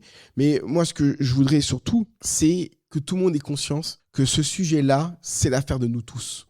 C'est pas l'affaire que des gens qui en sont victimes ou qui travaillent dans les universités. C'est l'affaire de tout le monde. Tous les citoyens sont concernés par ce qui se passe dans les universités. Merci Samuel Mayol. Merci beaucoup, Merci. C'était passionnant. Parlons laïcité. Avant de passer la parole au public, donc je voudrais vous présenter les 3 livres qu'a amené Samuel Mayol ici. Université en crise, défis et réformes, aux éditions L'Harmattan et Des hauts et des bas. Laïcité, la République jusqu'au bout, pareil à L'Harmattan avec des hauts et des bas. 100 questions-réponses sur la laïcité, principes et applications quotidiennes, service public, éducation, politique, sport, médias, aux éditions Ellipse. Retrouvez l'ensemble de nos podcasts Parlons laïcité sur notre site www.rers-evry.fr. RERS, Évry-Centre-Essonne, propose une formation valeurs de la République et laïcité. Dans un contexte social et politique marqué par les tensions et les crispations autour du fait religieux, RERS, Évry-Centre-Essonne, propose une formation valeurs de la République et laïcité. Dans un contexte social et politique marqué par les tensions et les crispations autour du fait religieux, la laïcité est souvent mal comprise. La formation Valeurs et République de la laïcité a été conçue pour permettre aux stagiaires de contribuer à promouvoir la concorde universelle et partager les valeurs de la République au quotidien. La formation Valeurs de la République et laïcité permet aux agents publics, aux professionnels et aux bénévoles associatifs d'être au clair avec le principe de laïcité, de mieux comprendre comment l'appliquer et l'expliquer dans l'exercice de leur métier. Cette formation est reconnue par le contrat d'engagement républicain. Son coût est pris intégralement en charge par l'État. Pour en savoir plus et connaître le calendrier des sessions à venir, contactez RERS au 09 79 73 45 77. Parlons laïcité, le débat. Merci beaucoup Samuel pour ces premiers mots. Et puis tout de suite, les questions au public. Qui veut poser la première question ? Alors bonjour, merci pour votre intervention, je la trouve très précieuse. Et alors j'ai plein de questions, mais je vais vous en poser une parce que je pense que ça aidera notamment aussi la discussion et le débat à venir. C'est où peut-on se documenter sur l'affaire dont vous parlez, c'est-à-dire ces 6 vacataires en fiscalité, sur cette salle avec cette quarantaine de tapis. Je demande pourquoi, parce que si on peut se renseigner, on peut mieux comprendre aussi une dynamique, une chronologie et comprendre les enjeux. Est-ce qu'actuellement, on peut le trouver quelque part ? Il y a beaucoup d'articles de journaux de presse qui sont parus à l'époque, dans Marianne, dans le Figaro, dans Le Monde. Il y a même eu aussi Mediapart d'ailleurs, qui avait écrit des articles. Ensuite, il y a les rapports de l'inspection qui sont toujours accessibles sur le site du ministère de l'Éducation nationale, de l'enseignement supérieur. Mais il suffit de taper Samuel Mayol, IUT de Saint-Denis, et vous allez tomber sur tout l'historique, avec des choses pas très gentilles parfois. Merci pour votre témoignage qui est à la fois très incarné et qui s'inscrit vraiment dans la réalité du terrain. C'est extrêmement appréciable, avec également la pédagogie qui est la vôtre. Je voulais justement savoir, pour aller un petit peu plus loin dans ce diagnostic de l'université, si vous aviez eu l'occasion, l'opportunité, l'envie ou la possibilité d'échanger avec des collègues, des homologues, des confrères, notamment européens, pour avoir des éléments peut-être de comparaison, d'appréciation sur ce qui se passe également sur les campus. Alors je pense notamment à l'Angleterre, où sur certains campus, l'action de prêcheurs islamistes est une réalité établie depuis en tout cas de nombreuses années, ça ne date pas d'aujourd'hui. Mais on pourrait parler également de l'activisme de groupes d'ultra-gauche ou d'ultra-droite, en tout cas de la réalité clivante du militantisme politique que vous décriviez, qui effectivement ne relève plus de l'apprentissage du savoir. Alors, merci pour votre question. Donc d'abord, j'en ai beaucoup parlé avec des universitaires français. Parce qu'en réalité, cette affaire, elle a révélé beaucoup d'autres affaires qui existaient déjà avant. Quand je dis que mon affaire a été la première, ça n'a pas été la première en réalité. Il y en a eu plein d'autres avant. Moi, ça a été la première médiatisée. Et ça a été la première où ils sont tombés sur quelqu'un qui a refusé de se laisser faire. et qui, en plus, a accepté la médiatisation. Je me suis retrouvé sur des plateaux télé et j'ai expliqué devant le président de l'université ce que je lui reprochais. Donc autant vous dire qu'il ne m'a pas du tout apprécié. En plus, pour la petite histoire, ce président d'université devait être nommé ministre de l'enseignement supérieur et il n'a pas été grâce à moi. Alors je dis grâce, je pense que j'ai rendu service à la France, en réalité. Enfin, moi, j'ai pas fait grand-chose, je n'ai fait que mon métier, en réalité. Et suite à ça, eh bien, il y a une structure qui s'est créée au sein des universités qu'on a appelée Vigilance Université. Et Vigilance Université, qui regroupe plein d'universitaires, eh bien, dénonce ce qui se passe aujourd'hui dans les universités. Et puis, il y a une autre structure qui s'est créée. Je fais partie, moi, de Vigilance Université, mais aussi de la nouvelle structure qui s'est créée. Donc, on en a une deuxième qu'on appelle le LAIC, Laboratoire d'analyse des idéologies contemporaines, où on dénonce aussi toutes les dérives actuelles de l'université. Vous irez voir, LAIC, c'est une association qui aujourd'hui a un site internet et tous les ans, on fait un rapport sur l'état des universités françaises.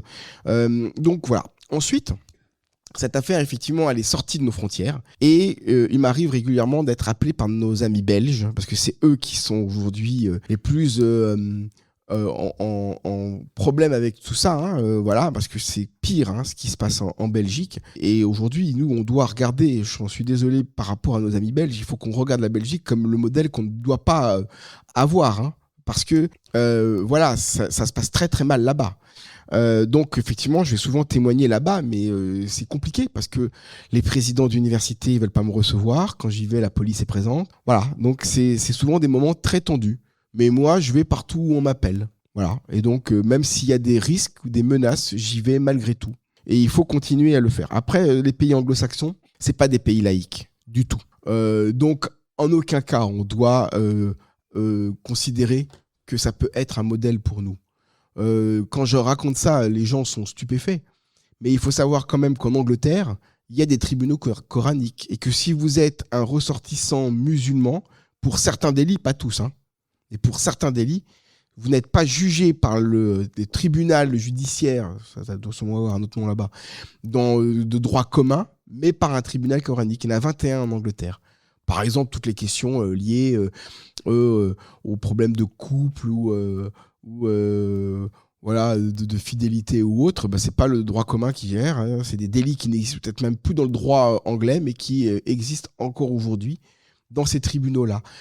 Moi, cette société-là à deux vitesses, où en fonction de notre nationalité, notre origine, notre religion, on peut tout imaginer, on n'a pas la même justice, c'est pas du tout un pays dans lequel il y a une tolérance. Alors, Samuel Paty, on sait ce qui lui est arrivé, Samuel Paty, Samuel Mayol.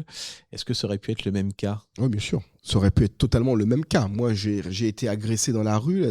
La deuxième fois, j'avais beaucoup de mal à m'en sortir. En plus, là, ceux qui sont à la radio ne nous voient pas, mais ceux qui sont dans la salle le voient. Physiquement, je ne fais pas le poids. C'est le cas de le dire.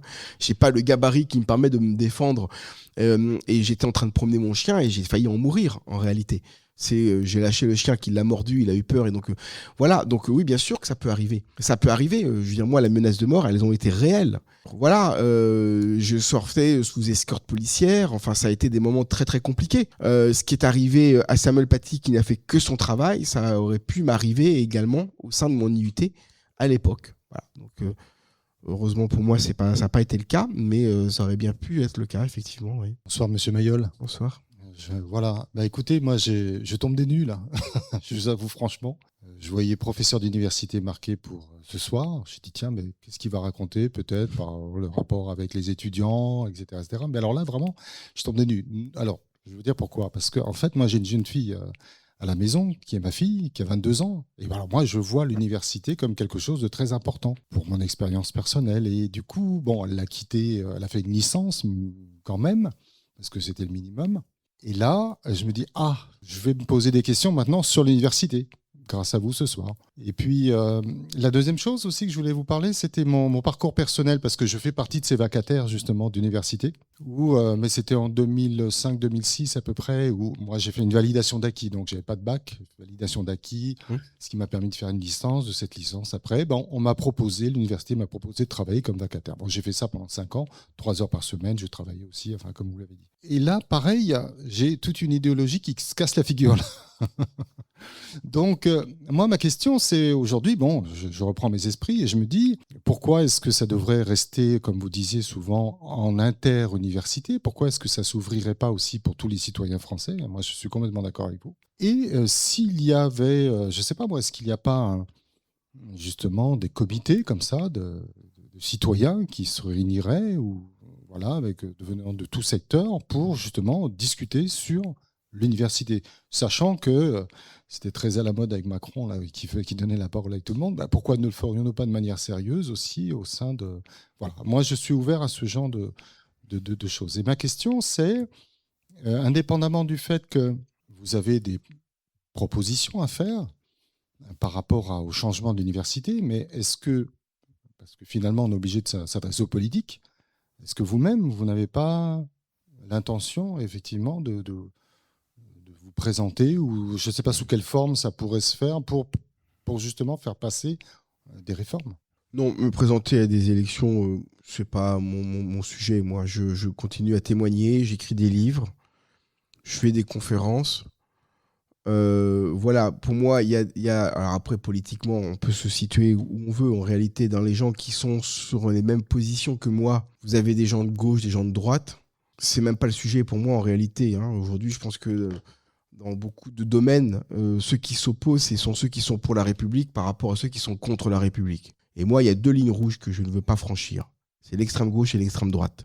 Au moment de mon affaire, j'avais reçu le courrier d'un député européen du Rassemblement national. À l'époque, c'était Front National. Voilà, j'ai bien évidemment immédiatement répondu à ce monsieur en disant que je ne voulais pas de son soutien. Moi, je ne confonds pas les islamistes qui veulent mettre à mal la République avec des citoyens musulmans qui veulent juste vivre leur religion en paix dans notre pays, et ils ont bien le droit de pouvoir la vivre. Moi, je défends aussi d'ailleurs, et avant tout, ces personnes-là, en réalité, en empêchant les islamistes de prendre le pouvoir au sein des universités. On défend tous les citoyens. Donc, en fait, si on a demain des personnalités politiques qui ont cette ligne de crête-là, pourquoi pas? Aujourd'hui, il n'y en a pas beaucoup des hommes politiques. Quand même, moi, quand mon affaire est arrivée, c'était la gauche qui était au pouvoir. François Hollande ne m'a pas soutenu. Pas du tout. Il était très copain avec le président de mon université et il a soutenu le président de l'université. Il voulait même le nommer ministre. Moi, j'avais été soutenu par le Premier ministre, qui s'appelle Manuel Valls. On peut penser ce qu'on veut de Manuel Valls. Sur ces sujets-là, il n'a jamais bougé. Voilà. Bernard Cazeneuve aussi était ministre de l'Intérieur. C'est pareil. Lui, sur ces sujets-là, il n'a jamais bougé non plus. Voilà. Maintenant, aujourd'hui, quand vous regardez ce que disent les gens de gauche, de droite, enfin, je veux dire, l'autonomie des universités, c'est la droite avec une pièce supplémentaire remise par la gauche. Donc, ils sont tous pareils. En réalité, il faut se préoccuper de ce qui se passe dans les universités et il faut que les politiques en aient conscience. Et je n'ai pas le sentiment aujourd'hui qu'ils aient véritablement conscience de cela. Si ils veulent demain demander conseil à quelqu'un de la société civile qui peut, comme le disait monsieur, apporter un témoignage sur ce qui se passe dans l'université, moi je peux y aller, mais je ne suis pas seul. On est très nombreux aujourd'hui dans les universités à dénoncer ça. Alors, j'aurais une autre question. C'est une sorte de chronologie, c'est-à-dire que, par exemple, sur le site, les signalements des atteintes à la laïcité faits par les équipes EVR, équipes Valeurs de la République, en 2025, dans les écoles, donc là je ne parle pas des universités, mais j'y viens. En septembre, on a 357 atteintes, en octobre 527, novembre 420, et en fait, c'est systématiquement à peu près les mêmes chiffres. Dans les années précédentes, bon, il y a eu des hausses et tout cela, mais c'est toujours les mêmes chiffres. Ce que je veux dire par là, c'est que c'est dans les écoles, c'est au lycée, et ensuite à l'université. Est-ce que vous avez un suivi avec ces équipes ? Quand, par exemple, vous travaillez à l'université, est-ce qu'on a toute une chronologie de se dire que le travail qui est fait au lycée, on le continue à l'université sur le traitement de la laïcité, sur comment ça se passe? J'avais interviewé Yanis Roder justement sur plusieurs questions, notamment sur le système éducatif, et il avait répondu un peu bon, on n'est pas allé jusqu'au bout. Mais vous, qu'est-ce que vous en pensez concrètement? La loi de 2004 qui interdit par exemple le port de signes religieux dans les collèges et les lycées ne s'applique pas à l'université. En fait, ce que dit la loi, c'est que les lycées sont des établissements, collèges et lycées sont des établissements dans lesquels il ne peut pas y avoir d'emprise religieuse, mais pas que religieuse d'ailleurs, idéologique. politique, syndicale, religieuse. Et on part d'un constat relativement simple, c'est que les élèves sont encore en apprentissage de leur citoyenneté. La preuve en est d'ailleurs, ils n'ont pas encore le droit de vote, ils ne l'auront qu'à 18 ans, donc ils sont encore en formation. Le rôle du lycée, c'est de les protéger de toutes les emprises idéologiques extérieures, quelles qu'elles soient. Cet argument-là, il ne vaut pas à l'université, puisqu'on a affaire à des étudiants qui sont majeurs, et qui, pour le coup, peuvent exprimer leurs convictions politiques et religieuses, syndicales aussi d'ailleurs. Ça, je ne pense pas qu'il faille le remettre en cause, moi. On dit souvent que c'est l'État qui est laïque et pas les citoyens, donc les étudiants ne sont pas censés être laïcs. Mais les locaux, oui. Quand on transforme un local en salle de prière, quand on transforme un cours en un lieu de militantisme politique ou syndical, là, on est sous le coup de la loi. Parce que ce n'est pas uniquement les étudiants qui sont concernés, c'est l'enseignement, c'est les locaux. Quand moi je mets fin à cette salle de prière, c'est qu'en réalité, on abrite un lieu de prière, ce n'est pas le lieu. L'université ne peut pas accueillir un lieu de prière. Les locaux sont laïques. L'État est laïque, les locaux le sont, les fonctionnaires le sont. Il n'y a que les étudiants qui ne le sont pas. Donc les étudiants, ils peuvent porter les signes religieux qu'ils veulent, mais en tout cas, les locaux, eux, on doit les respecter comme étant des lieux neutres de toute emprise politique, religieuse, syndicale ou autre. Aujourd'hui, il n'y a pas de suivi dans les universités. Parce que des salles de prière, je vais vous faire une confidence, il en existe dans toutes les universités aujourd'hui. Dans toutes les universités de France. Alors, plus ou moins officielles, mais la plupart du temps, vous avez des locaux d'étudiants et les présidents ne vont pas voir ce qui se passe à l'intérieur. Ou alors, c'est derrière des escaliers. Et quand on voit ça, on a des enseignants qui dénoncent, mais la plupart, ils n'ont pas envie, ils ont peur, ils n'ont pas envie d'avoir des représailles. Et puis, il faut être franc, mon affaire à pas forcément encourager les gens à dénoncer ce qui se passe. Quand on a vu ce qui m'est arrivé, on n'a pas forcément envie de se retrouver dans la même situation. Et puis, entre-temps, il y a eu Samuel Paty et puis Dominique Bernard. Moi, je peux aussi comprendre que des collègues aient peur et n'aient pas envie d'avoir de problème. Donc, on laisse faire, on tolère, on dit rien. Et puis, parfois même, on se cache derrière une pseudo-tolérance en disant, bon, finalement, c'est pas si grave. Moi, je pense que c'est grave. C'est grave, et quelle que soit la religion, d'ailleurs. Voilà, moi, ce serait d'autres religions. Vous savez, quand j'étais lycéen au lycée Turgot, donc j'étais vraiment au lycée, il y a eu une aumônerie dans le lycée Turgot à l'époque. Je ne comprenais pas pourquoi il y avait une aumônerie. Je me suis fait élire au conseil d'administration du lycée. Oui, je suis un récidiviste, moi. Je me suis fait élire au conseil d'administration du lycée Turgot pour virer l'aumônerie. Donc moi, les lieux de prière dans les établissements scolaires, ça n'a pas lieu d'être, quel qu'il soit. Donc, il n'y a pas de suivi aujourd'hui. Il n'y a pas de suivi sur la question des entraves à la laïcité, sur la question de l'antisémitisme. Il n'y a pas de suivi du tout qui est fait. Question suivante. Vu qu'il n'y a pas de suivi, comment on va faire si au cas où il y aurait s'il y aurait des genres de tapis, comme ce que vous voulez dire? C'est bien pour ça que je veux que ce soit l'État qui nomme des référents laïcité dans les universités, indépendants des universités. En fait, ce que je voudrais, c'est que dans les universités, il y ait des gens nommés par l'État, indépendants des présidents d'université, et qui aient sur ces questions-là toute autonomie pour agir. Vous savez, à une époque, je ne sais pas si c'est encore complètement le cas, mais dans les lycées, le responsable des finances n'était pas nommé par le ministre de l'Éducation nationale, mais par le ministre des Finances. Ça veut dire que les intendants, dans les lycées, ils ne dépendaient pas du ministre de l'Éducation nationale, mais ils dépendaient du ministre de l'Économie et des Finances. Donc le proviseur n'avait pas la main sur les moyens financiers. Mais pourquoi on ne fait pas ça pour les universités ? Pourquoi est-ce qu'à un moment donné, pour les universités, on ne ferait pas, pour l'aspect financier, des agents comptables qui soient nommés par le ministre des Finances et que le président n'ait même pas son mot à dire, et que sur les questions liées aux valeurs de la République, on ait aussi des représentants de l'État qui soient nommés par le rectorat et qui ne soit pas de l'université. Moi, je veux bien être nommé dans plusieurs universités. La mienne, non, mais dans d'autres, oui. Et vous allez voir. Alors, finalement, cette association, l'ouverture, qu'est-ce qu'elle est devenue ? Elle a été dissoute à la demande du ministre. Bon, après, on dissout une association, elle peut très bien se recréer. Donc, voilà, il y en a une autre qui s'est créée quelques temps après qui s'appelait la Dream. Elles portent très mal leur nom en général. Et voilà, je ne sais pas si c'est vraiment complètement lié. Mais en fait, ce qu'il faut comprendre, c'est que dans beaucoup d'universités, il y a un vrai business des étudiants. Ça veut dire que ces associations étudiantes, vous avez des étudiants qui ont mon âge, qui ont 40 ans, qui ont 35 ans, qui ont 45 ans, et qui sont étudiants depuis 20 ans, depuis 25 ans. Tous les ans, on les inscrit en première année. Et pendant ce temps-là, ils vendent des sandwichs, ils organisent des voyages, ils font du business. C'est ça, mais ça, ce que je vous dis là, ça peut paraître étrange, Mais je peux vous assurer que c'est une réalité. Voilà, ils font du business dans les universités, mais il n'y a pas de business à faire dans les universités en réalité. Ça ne devrait même pas exister. Vous imaginez, vous, dans un lycée, une association qui viendrait vendre à vos enfants des sandwichs? Enfin, c'est inacceptable. On est où, là, en fait? On est dans une république parallèle, en réalité. Voilà, il faut arrêter tout ça. Il faut supprimer toutes ces associations étudiantes. Il faut supprimer tout ce fonctionnement. Ça existe dans les prisons, ça, où il y a du commerce qui se fait entre les détenus. Mais dans les universités, ça ne devrait pas avoir lieu. Voilà, et il y a un vrai business dans les universités aujourd'hui.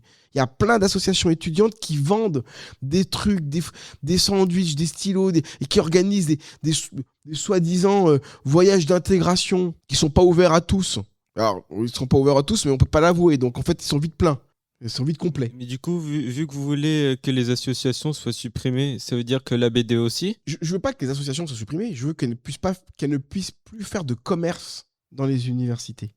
Après, des associations étudiants comme les BDE qui aident les étudiants à réussir leurs examens éventuellement, moi j'ai rien contre ça, qui même fassent éventuellement des voyages d'intégration pour les étudiants, oui, très bien, mais sous contrôle de l'université alors, sous contrôle de l'université. Moi ce que je refuse, c'est le commerce dans les universités, parce qu'il est aujourd'hui problématique. Il est problématique parce que souvent il n'est pas laïque et qu'il transforme le fonctionnement de l'université. Après, des associations d'étudiants, bon, j'ai rien contre, j'en ai fait partie aussi. J'étais même président de mon BDE quand j'étais étudiant moi-même. Donc voilà, mais nous, à l'époque, on faisait pas de commerce, quoi. Enfin, on était là, on avait créé, peut-être que ça se fait encore aujourd'hui, on avait donné les étudiants de deuxième année parrainés à un étudiant de première année pour les aider à réussir, pour donner des conseils sur les profs, hein, parce que bon, les profs, on les connaît parfois, c'est quand même, voilà. Donc on disait, ah oui, Mayol, fais gaffe, fais attention à tel prof. Ok. Donc voilà, moi, les associations étudiantes, j'ai pas de problème. Ce que je refuse, c'est le commerce. Hein, c'est pas le lieu, en fait. L'université, c'est un lieu de savoir. J'avais juste une petite question par rapport aux étudiants, justement. Est-ce que vous avez eu des retours d'étudiants? Est-ce que les étudiants venaient vous voir, ou même des associations d'étudiants, etc. Au moment de mon affaire ou aujourd'hui? Ah oui, moi, au moment de mon affaire, ils m'ont soutenu. Il y a même eu un tract à l'époque de l'UNEF qui m'avait défendu, hein, avec marqué défense mon directeur. Hein, je le garde précieusement. Hein. Oui, moi, mes étudiants, ils m'ont toujours défendu. Parce qu'ils savaient très bien, d'abord, que j'étais pas contre eux, qu'en faisant ça, je les protégeais réellement. Et surtout, encore aujourd'hui, dès qu'il y en a un qui a un problème de papier, par exemple, il n'y a pas beaucoup d'enseignants qui sont prêts à les aider, mais moi, oui. Donc, moi, les étudiants, j'ai aucun problème avec eux. En tout cas, pas ceux de mon établissement. Ceux qui posaient problème, ils ne venaient pas de l'IUT. L'association dont je vous parlais, ils étaient élus au conseil d'administration de l'université. Moi, mon IUT, il était à Saint-Denis. Mon université, elle était à Villetaneuse. Donc, à vol d'oiseau, à 5-6 km. Et les étudiants qui venaient faire leur salle de prière et vendre leur sandwich, ils n'étaient pas de mon IUT. Ils étaient de l'université, élus au conseil d'administration. C'était eux qui vendaient leur sandwich et donc qui avaient leur business autour de ça. Et ils avaient 35 ans. Le président, il avait 38 ans, exactement. C'était pas un étudiant, en fait.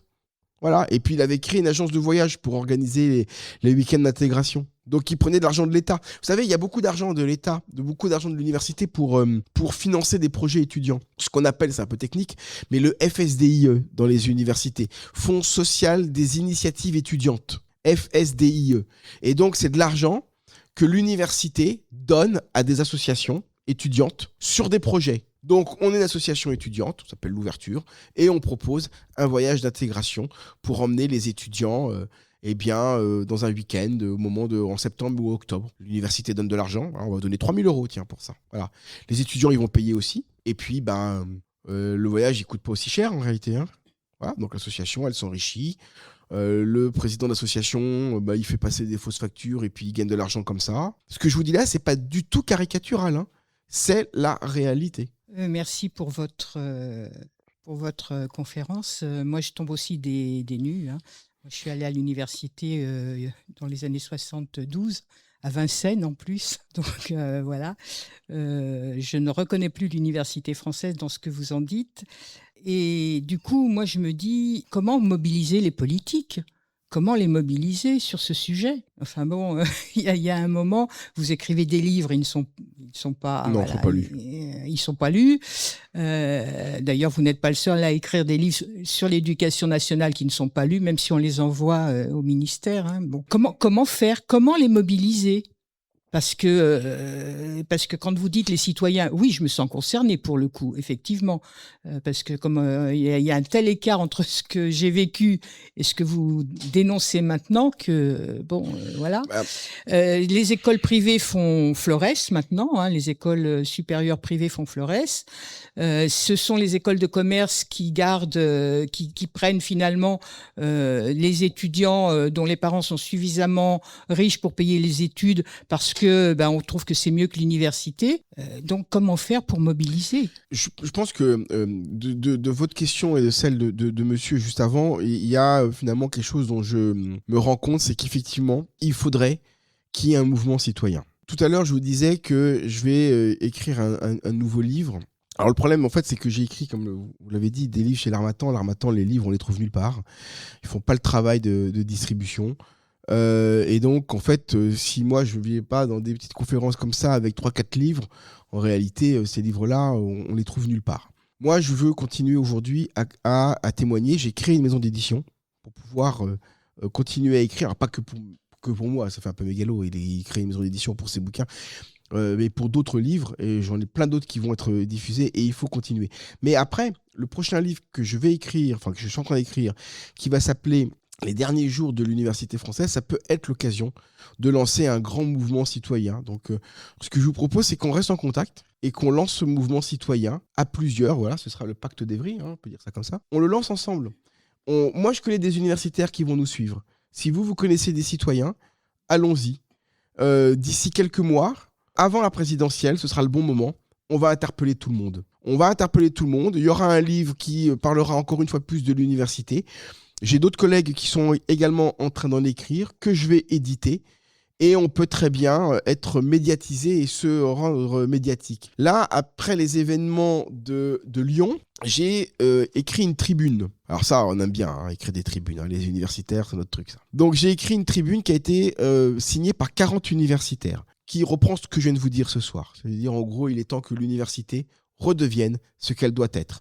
Un lieu de savoir et de connaissance. Bon. Voilà, je suis content. J'ai écrit la tribune. Elle a été signée par 40 universitaires. Mais il n'y a pas eu autre chose. Il n'y a aucun politique qui m'a contacté ou qui a repris cette tribune-là. Donc, il faudra les obliger. Et les obliger, c'est être très médiatique. Et pour ça, il faut qu'on ait des livres avec nous, un éditeur avec nous. C'est le cas maintenant. Mais quand je dis maintenant, ce n'est pas totalement dénué de sens. C'est parce que, vous voyez, par exemple, moi, mon histoire, je l'ai écrite. Je n'ai pas trouvé d'éditeur. Je n'ai pas trouvé d'éditeur qui acceptait de publier le livre que j'ai écrit sur l'affaire de l'IUT. L'Harmattan, si. L'Harmattan, on écrit pour soi chez l'Harmattan. Enfin, j'espère qu'ils ne vont pas m'écouter parce que là, pour le coup, je vais avoir un vrai procès et je ne suis pas préparé pour ce genre de procès-là. Sur les autres, oui, mais sur là, non. Mais bon, ceci dit, ce n'est pas complètement faux. Ils ne font pas le travail, quoi. On ne trouve pas de bouquin de l'Harmattan dans les librairies. Il n'y a pas de distributeur. Donc, quand on écrit un livre chez l'Harmattan, on l'écrit pour soi-même ou pour sa famille. Voilà, donc on est content, on écrit un livre, mais ce n'est pas diffusé. Donc voilà, et il faut qu'on ait des journalistes. Et moi, j'en ai maintenant aujourd'hui. On a des journaux qui nous suivent. Il y a Franc-Tireur, il y a Marianne, il y a Le Point, il y a aussi Le Figaro. Voilà, après, il y en a qui ne nous suivent pas. Mediapart, Libération, Le Monde. À chaque fois que je leur présente une tribune pour dénoncer ce que je vous ai dit ce soir, ils me l'ont systématiquement refusé. Là, la tribune dont je vous parle, elle a été publiée dans Le Point la semaine dernière. Donc il faut continuer, mais il faut qu'il y ait un mouvement. Et on peut l'initier. Donc on va rester en contact. J'ai vu que vous avez donné tous vos coordonnées. Là, je vais piquer la feuille et je vais repartir avec. Alors du coup, vous y avez un peu répondu à cette question, notamment comment parler à ces étudiants. Alors je m'explique. Là, ça fait très peu de temps que du coup j'utilise l'outil TikTok parce que c'est un outil qui en fait parle énormément à notre génération, la vingtaine et tout cela. Et j'interviens sur la laïcité, avec des degrés que je connais, notamment l'école. J'entends énormément, énormément d'âneries. Sur les quelques lives que j'ai fait, ça compte 5 lives. J'ai des centaines et des centaines de commentaires et des personnes qui interviennent. Et quand on parle de laïcité, en fait, ils n'y comprennent que dalle. En règle générale, parce que c'est aussi un grand mouvement qui est influencé par aussi bien la droite que la gauche, que les médias. C'est très compliqué de leur expliquer le principe juridique et les libertés que ça en découle. Mais cela étant, la question, c'est surtout comment leur parler. Parce que l'université, c'est pas pour rien que je vous ai posé cette question. par rapport aux écoles, c'est que les universités, ça forme les élites de demain. Or, les élites de la nation, et moi, quand j'ai été à ED, je l'ai remarqué avec des professeurs qui tenaient au lycée des discours, notamment sur la religion, même si pour eux, c'était mal et de ça, mais ils n'ont pas les tenir avec des jeunes, parce que c'est des jeunes et que c'est des éponges. Et cet homme-là a été formé à l'université, et notamment aux écoles. Et donc c'est pour ça que je vous demande, et vraiment, je crois qu'il y avait, je me souviens plus de son nom, mais on en avait parlé, c'était notamment sur la formation des fonctionnaires, la formation de ces nouveaux professeurs, et voilà, toutes ces évolutions. Comment on fait pour parler à ces étudiants, justement? Alors, je pense que les réseaux sociaux, c'est un bon outil. C'est un bon outil, mais il faut que ce soit des jeunes qui leur parlent. Moi, je pourrais faire des TikTok, j'y suis aussi. Mais bon, si c'est un vieux en cravate qui parle de laïcité, les gamins, ils vont pas me suivre en réalité. Voilà, mais par contre, si vous le faites, je veux bien qu'on en reparle ensemble, je veux bien vous aider, mais il faut que ce soit vous qui parliez. Et d'autres, on peut en trouver d'autres. Il y en a quand même quelques-uns aujourd'hui, des jeunes, j'en connais quelques-uns, qui parlent aux jeunes de ces sujets-là sur les réseaux sociaux. Et vous avez vu, d'ailleurs, si vous êtes sur TikTok, vous le voyez, les religions, elles sont très présentes aujourd'hui sur TikTok. Elles sont très, très, très présentes.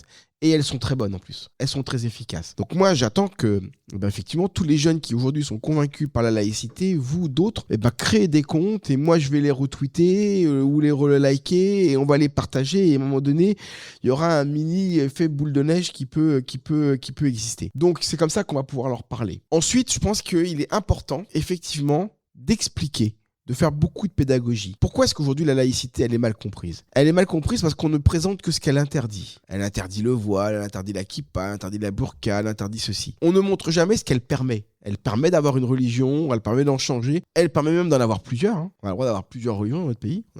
C'est pas du tout interdit. D'ailleurs, une petite histoire que je raconte régulièrement à mes étudiants, parce que je leur en parle quand même. Aujourd'hui, vous savez que dans le calendrier de l'éducation nationale, il y a des absences qui sont tolérées pour toutes les grandes fêtes religieuses. Donc, c'est vrai que le calendrier scolaire, il est quand même calqué sur la religion catholique. Le lundi de Pentecôte, le jeudi de l'Ascension. Bon, ok.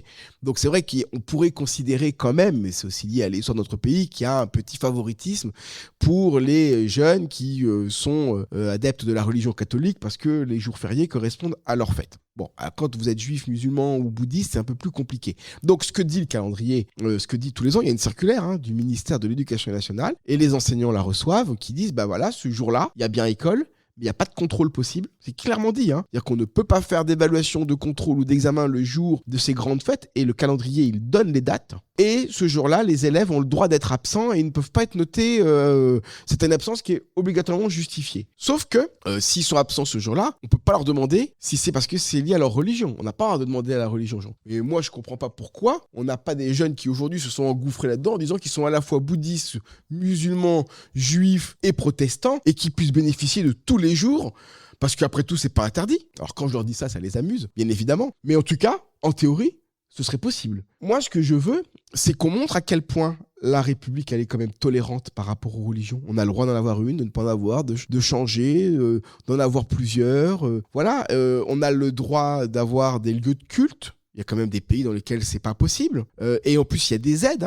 Tous les baux amphithéotiques qui sont dans les collectivités territoriales, ils aident quand même aujourd'hui la construction de lieux de culte. Voilà, enfin, je veux dire, il y a quand même aujourd'hui énormément de choses qui sont possibles et qui sont faites pour favoriser ou pour permettre aux religions de vivre sereinement dans notre pays. Insistons là-dessus. Montrons ça. Et puis après, comme toute loi qui accorde des droits, les droits parfois ils sont un peu encadrés par des restrictions. Mais c'est pas pire que le code de la route. Il y a moins de restrictions religieuses dans notre pays que de restrictions liées à la conduite d'une voiture. Quand je leur explique que finalement avec ma voiture j'ai moins de liberté qu'avec ma religion, il faut leur expliquer des choses comme ça. Et peut-être que c'est d'ailleurs comme ça qu'il faut le dire en réalité. C'est-à-dire qu'il faut utiliser des mots très, très simples. Après, c'est vrai que il y a l'histoire de notre pays qui jusqu'en 1905 était quand même un pays dont la religion de la majorité des Français, je reprends les mots de Napoléon, était la religion catholique. Bon, voilà, ce que dit la loi, c'est que tous les lieux de culte construits avant 1905 appartiennent à l'État. Il y a 36 000 églises et il y a 7 synagogues. Et il n'y a pas de mosquée. Il y en aura une après, puisqu'il y a eu une loi dérogatoire à la loi de 1905. C'est-à-dire qu'en 1927, on a construit la Grande Mosquée de Paris sur fonds publics pour s'excuser de ce qui s'est passé pendant la Première Guerre mondiale où on est allé récupérer les tirailleurs et pas qu'au Sénégal, au Maroc, en Algérie, effectivement aussi dans l'Afrique subsaharienne pour les mettre en première ligne. Donc on a construit après 1905 un lieu de culte. Alors juste pour être exact, avant 1905, il y avait quand même 2 mosquées qui étaient déjà construites. Une qui était à Saint-Denis de la Réunion et une à Mayotte. Oui. Alors c'est bien sûr la France, un peu plus largement, mais c'est juste pour effectivement. tatillonner. Ben oui, surtout qu'en plus ces 2 départements-là n'ont pas été intégrés à la loi de 1905 en réalité. Parlons laïcité. Jean-Cry a griffonné, dessiné comme à son habitude. Voyons un peu ses œuvres. Ce que vous avez dit est terrible, vous le savez. Vous le vivez, donc vous savez, c'est terrible. C'est terrible parce qu'effectivement, comme c'est censé être ceux qui vont prendre les manettes de la France demain, ça inquiète. Voilà. Alors, vous aviez posé plusieurs questions. À chaque fois, ça parle de l'autonomie des universités, justement. Alors, je posais la question autonomie des universités, fausse bonne idée. Et là, j'ai fait une Marianne un peu en guenille qui dit faut voir. Puis il y a une sébille par terre avec des billets et des pièces en disant à votre bon cœur, puisqu'il semblerait que le problème de financement des universités soit un vrai sujet. Toujours pareil ça, donc vous parliez d'antidote, donc l'antidote c'est l'État reprendre en main l'université, et là effectivement là maintenant c'est un bunker avec des canons qui sortent en disant vas-y essaye, j'ai cru comprendre que c'était la tendance. C'est exactement ça. Et puis alors toujours, puisqu'on est sur l'université et cette notion de référent laïcité, le référent laïcité nommé par l'État, et là il y a quelqu'un qui est en chevalier avec une armure et qui dit je suis prêt. Et puis peut-être un petit dernier, puisque c'est tout l'enjeu là, signe religieux à l'université, venez comme vous êtes. Et bien sûr, il y a un McDonald's en disant je peux venir. Merci beaucoup. Alors Samuel, veux-tu réagir sur ces dessins ? Oui, je pense qu'effectivement les dessins, ça c'est la tradition française, en disent beaucoup plus en général que de longs discours, et ça correspond exactement. Ça veut dire qu'en 4 dessins, on a résumé tout ce qu'on a pu dire en 2 heures. Donc merci et bravo. Alors il se trouve, Samuel, qu'il y a des choses que tu ne sais pas sur moi, puisque figure-toi que quand cela était arrivé, alors je change 2 secondes de casquette, j'étais étudiant, j'étais même militant à l'UNEF. À l'époque, l'UNEF était un syndicat laïque universaliste sans difficulté, donc ça m'a fait plaisir que tu cites ce flyer. J'étais même vice-président étudiant de Paris 12, moi. Quelle université ? À Paris 12, l'UPEC maintenant. Voilà, mais donc c'est rigolo parce que j'ai entendu tous ces aimants-là à cette époque-là, ça m'a ravivé quelques souvenirs. Et tu parlais de la Dream, et figure-toi qu'à un moment donné, même la Dream voulait m'embaucher, et puis quand j'ai vu le scrupule que c'était, tous les détournements, les malversations à l'intérieur, on n'a pas fait affaire. Donc c'était une autre affaire. Mais tu as parlé des FSDIE, des fonds de soutien aux initiatives des étudiants. Et puis bien sûr, effectivement, moi j'ai vu énormément de dérives, puisque en tant que vice-président étudiant, j'avais à gérer ce fonds-là notamment, des corporations étudiantes qui finançaient des soirées étudiantes d'intégration, des week-ends d'intégration, ou le bizutage, alors qu'il était illégal, était détourné. Et quand on parle de laïcité, on parle de liberté de conscience. Et on voit que la liberté de conscience, des fois, était malmenée par le bizutage, notamment mis en place. J'avais entendu à l'époque des choses absolument effarantes. Un étudiant qui s'était fait scarifier le dos à coups de capsule de bouteille pendant une soirée étudiante. Un autre étudiant qui était mort noyé dans son vomi, parce qu'on militait à l'UNEF un peu sur d'autres universités, donc j'ai vu des choses à Paris 2 notamment. Donc Paris 2, pour ceux qui ne connaissent pas, c'est Assas. Voilà. Des associations étudiantes qui t'expliquaient le jour de la rentrée, qui faisaient des opérations lors des week-ends d'intégration. Il faut sauver le soldat Playmobil. Alors ils mettaient une bassine avec de l'alcool, avec un Playmobil. Il fallait boire tout le contenu de la bassine avant que le Playmobil se noie. Où il y avait les relais Ricard.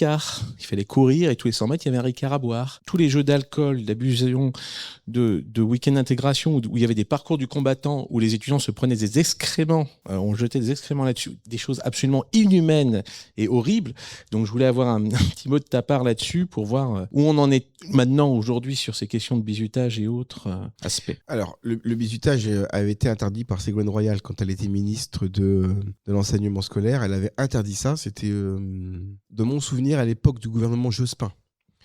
Donc on est en 93-95. Et donc pendant un certain temps, ça s'est un peu calmé dans les universités. Et puis après, on a inventé les week-ends d'intégration. Et dans les week-ends d'intégration, on n'y fait ni plus ni moins que ce qu'on faisait déjà dans le bizutage. À une différence près. C'est que maintenant, les présidents d'université ou les référents des universités sont plus présents. Les bizutages, à l'époque, on les voyait. Ça se faisait dans les universités. Souvent avec l'accord de l'université, mais ça se faisait souvent dans l'université. Là, Les week-ends d'intégration, c'est en dehors, on voit pas ce qui se passe. Et en plus, ils y vont avec les fonds de l'université, hein, comme tu l'as dit, avec les fonds du FSDIE. Donc là encore, il faut reprendre la main. Là encore, on peut pas accepter que des étudiants soient harcelés, soient malmenés, soient martyrisés, soient violés même d'ailleurs, hein, parce que ça va beaucoup plus loin parfois. Hein. Ça veut dire que dans les week-ends d'intégration, il y a des choses excessivement graves qui s'y passent. Voilà. Et puis, quand c'est pas ça, c'est de l'endoctrinement religieux. Et ça existe aussi. Voilà, hein, avec des...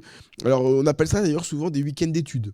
Hein, dans les week-ends d'intégration ou des week-ends d'études. Et puis là, on va apprendre des choses. Et en réalité, voilà, vous avez des religions qui sont là et puis qui font du prosélytisme réel. Sur toutes ces questions-là, il est important aujourd'hui de considérer que l'État ne peut pas tolérer ça. Elle ne peut pas tolérer ça parce que ça se fait quand même au nom de l'université. Ça se fait dans le cadre de l'université. Et même si ces week-ends d'intégration, ils ne sont plus dans les locaux de l'université, ils se font quand même dans le cadre universitaire. Et ça, c'est juste pas acceptable, quoi. Moi, je travaille depuis une quinzaine d'années sur le phénomène de la radicalisation, phénomène ô combien sensible et parfois assez complexe, et puis régulièrement instrumentalisé sur un plan politique. Ce n'est pas nouveau finalement que l'université, qui doit être avant tout en effet le lieu d'apprentissage du savoir et des connaissances, devienne finalement une espèce de territoire à conquérir pour différents types de militantisme ou d'engagement idéologique. Il ne faut pas oublier par exemple que les fondateurs historiques de l'organisation armée Brigade Rouge ont étudié la sociologie à l'université de Padoue, qui est la plus vieille université après celle de Bologne en Italie.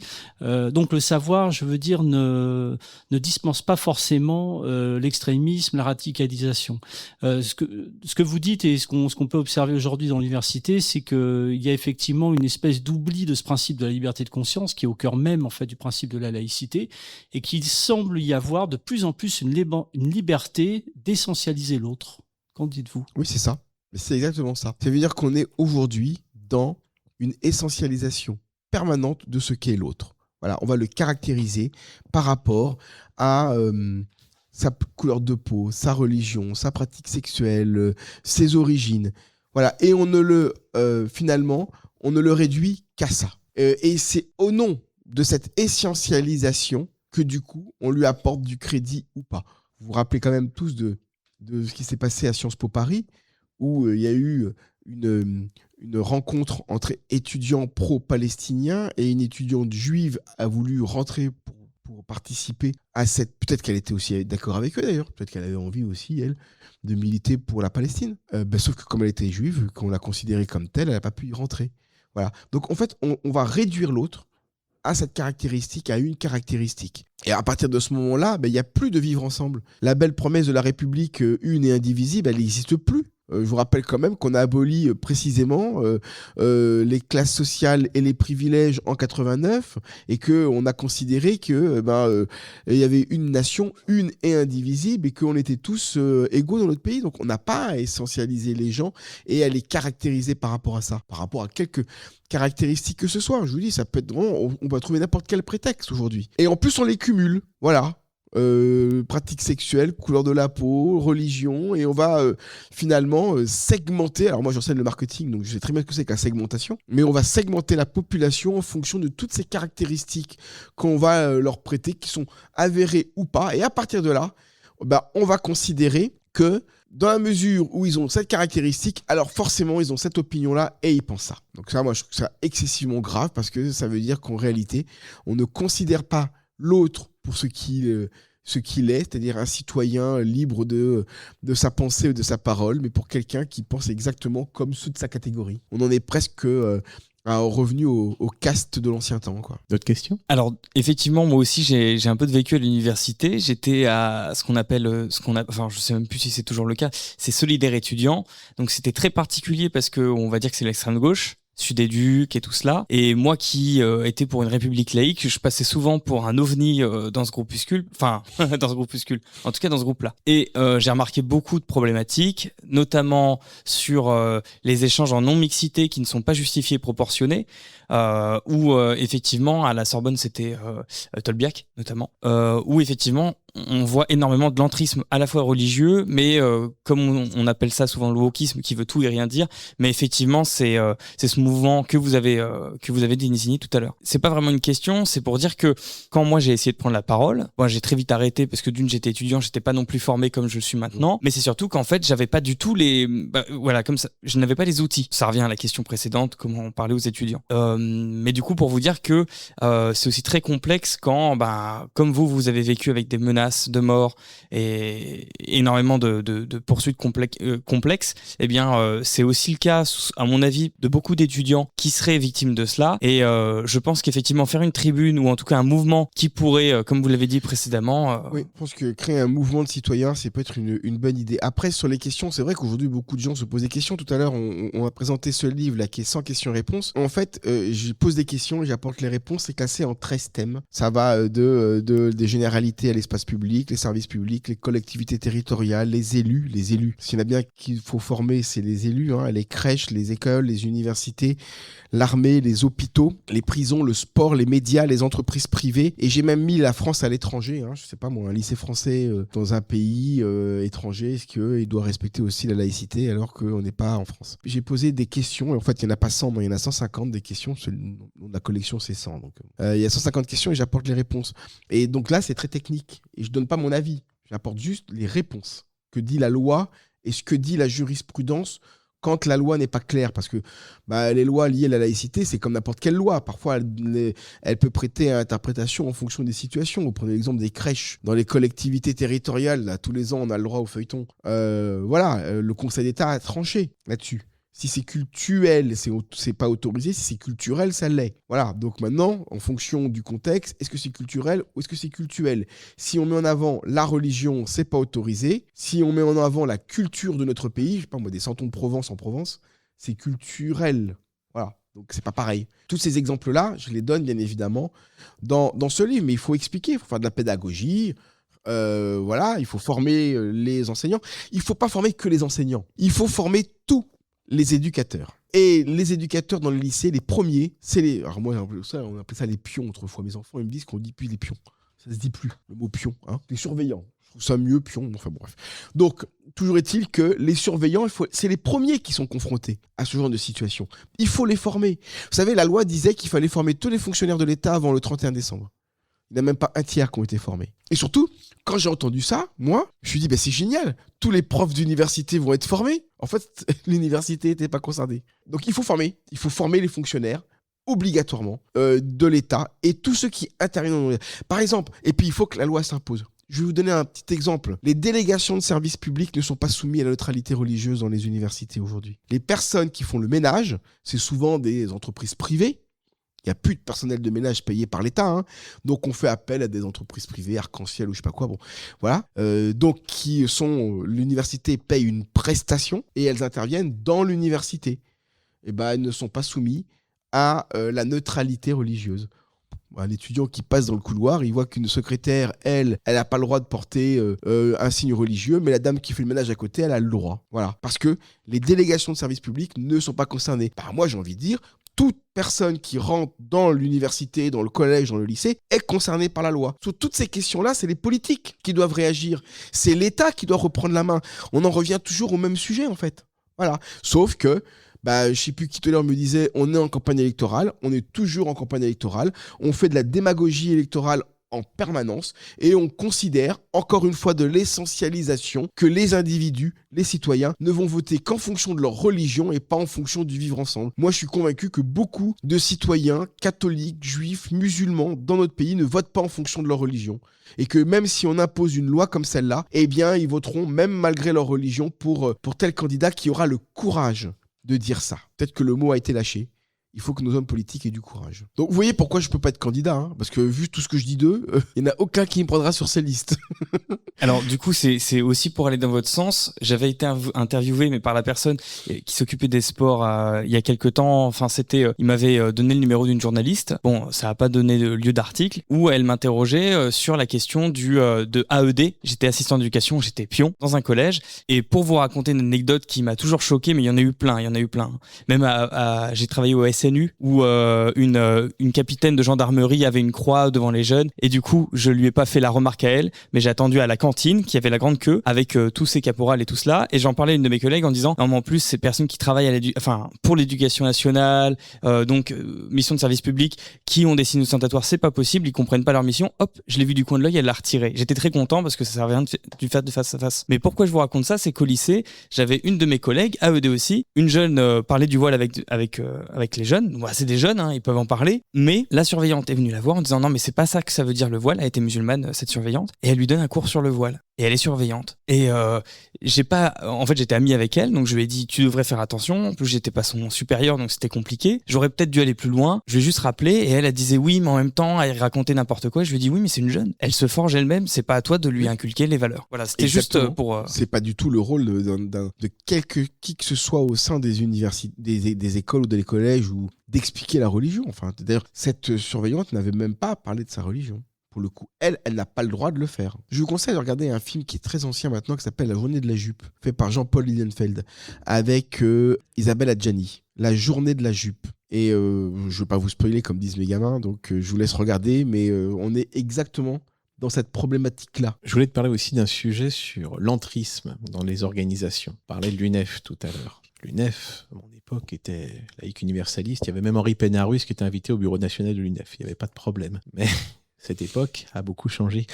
On a même vu une présidente de l'UNEF Paris 4 de mémoire qui était venue avec un voile escalité à une commission d'enquête à l'Assemblée nationale ou au Sénat, je ne sais plus. Et il y a beaucoup d'organisations qui étaient laïques universalistes et qui se sont fait infiltrer par différents mouvements. Donc je voulais avoir un mot de ta part là-dessus. Ça c'est vrai des partis politiques.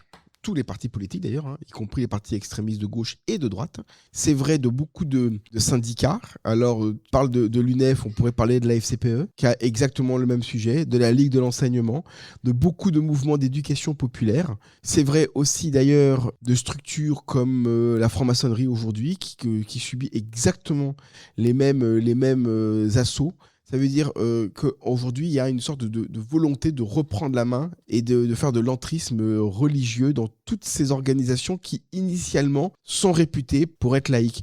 Je pense, moi, qu'il est important de relancer dans notre pays un grand mouvement d'éducation populaire. Je parle du Front populaire, du vrai, hein, c'est-à-dire du premier, pas de ce qui s'est passé dernièrement. Le vrai Front populaire. Vous savez, moi, j'ai pendant très longtemps fait des colonies de vacances. J'étais formateur d'animateurs, formateur de directeur au CMEA, le Centre d'éducation aux méthodes d'éducation active, qui a été un mouvement d'éducation populaire à l'époque des FOL, des fédérations des œuvres laïques. La Ligue de l'enseignement, à l'époque, ça voulait dire aussi quelque chose. Il y avait les Francas, les Francs et Franches Camarades, tous ces mouvements d'éducation populaire nés dans la mouvance des événements de 36, c'était des vrais mouvements laïcs qui portaient, et d'ailleurs qui assumaient cette laïcité, puisqu'elle elle était même revendiquée dans leur nom. Et c'était eux qu'on subventionnait pour faire de l'aide aux devoirs, pour faire les centres aérés, pour faire les colonies de vacances. Moi, j'ai dirigé les colonies de vacances pendant plus de 20 ans. Des colonies de vacances qui étaient, bien évidemment, vous pouvez l'imaginer, totalement laïques. Il n'y avait même pas de plat de substitution quand il y avait du porc à table. Hein. Moi, je ne faisais pas ça. Voilà. Donc, à l'époque, on savait ce que ça voulait dire. Et puis, encore une fois, les élus, et j'en veux beaucoup aux élus, toute la gauche qui a porté la laïcité pendant des années, c'était elle qui était à l'initiative de la laïcité. En 1905, c'était la gauche qui l'a portée contre la droite de l'époque, qui était royaliste d'ailleurs, catholique et royaliste.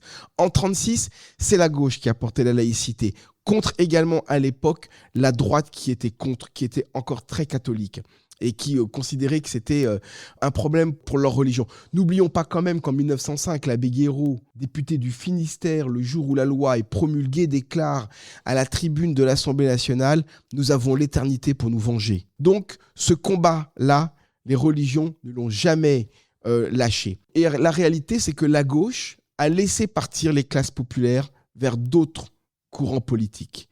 Et aujourd'hui, ils voient, notamment dans les adeptes de la religion musulmane, leur nouveau Eldorado électoral.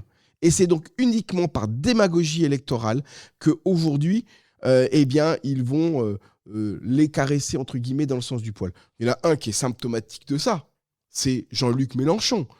Il a défendu la laïcité comme peu d'hommes politiques l'ont défendu. Réellement, je le dis, de façon très sérieuse.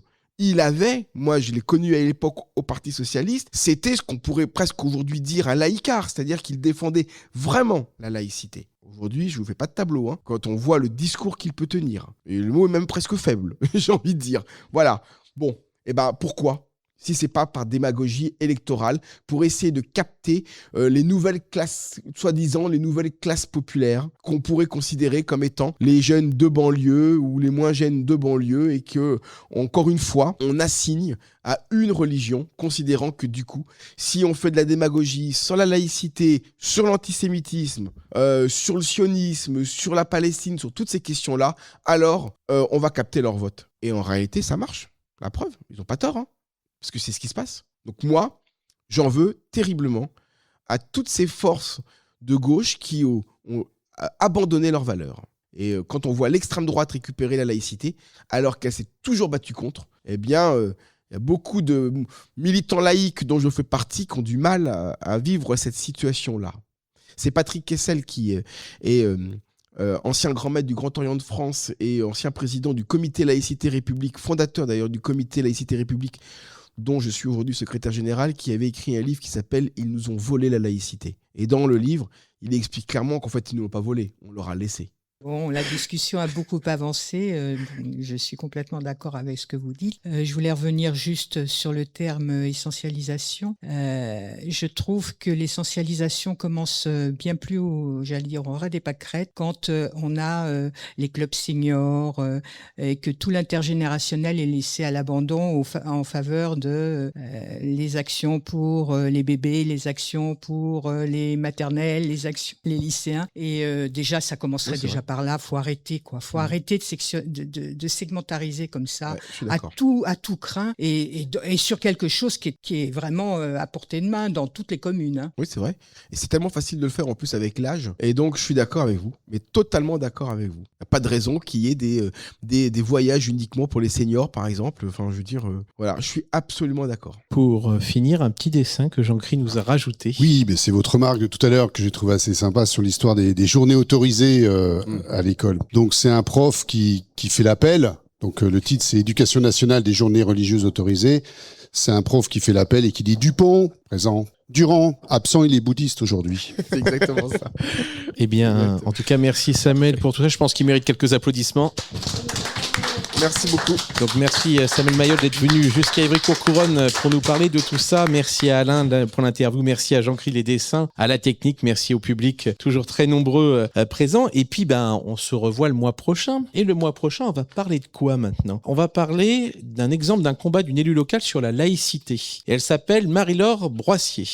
Et on va faire cette émission de radio, donc le jeudi 2 avril 2026 de 17h à 19h, mais cette fois on le fera au collège Paul-Éluard à Évry-Courcouronnes puisqu'il nous accueille pour cette émission. Donc on vous donne rendez-vous à ce collège pour la prochaine. Et merci encore une fois à tout le monde. Au revoir à tous et à très bientôt. Cette émission est maintenant terminée. Retrouvez l'ensemble de nos podcasts Parlons laïcité sur notre site www.rers-evry.fr.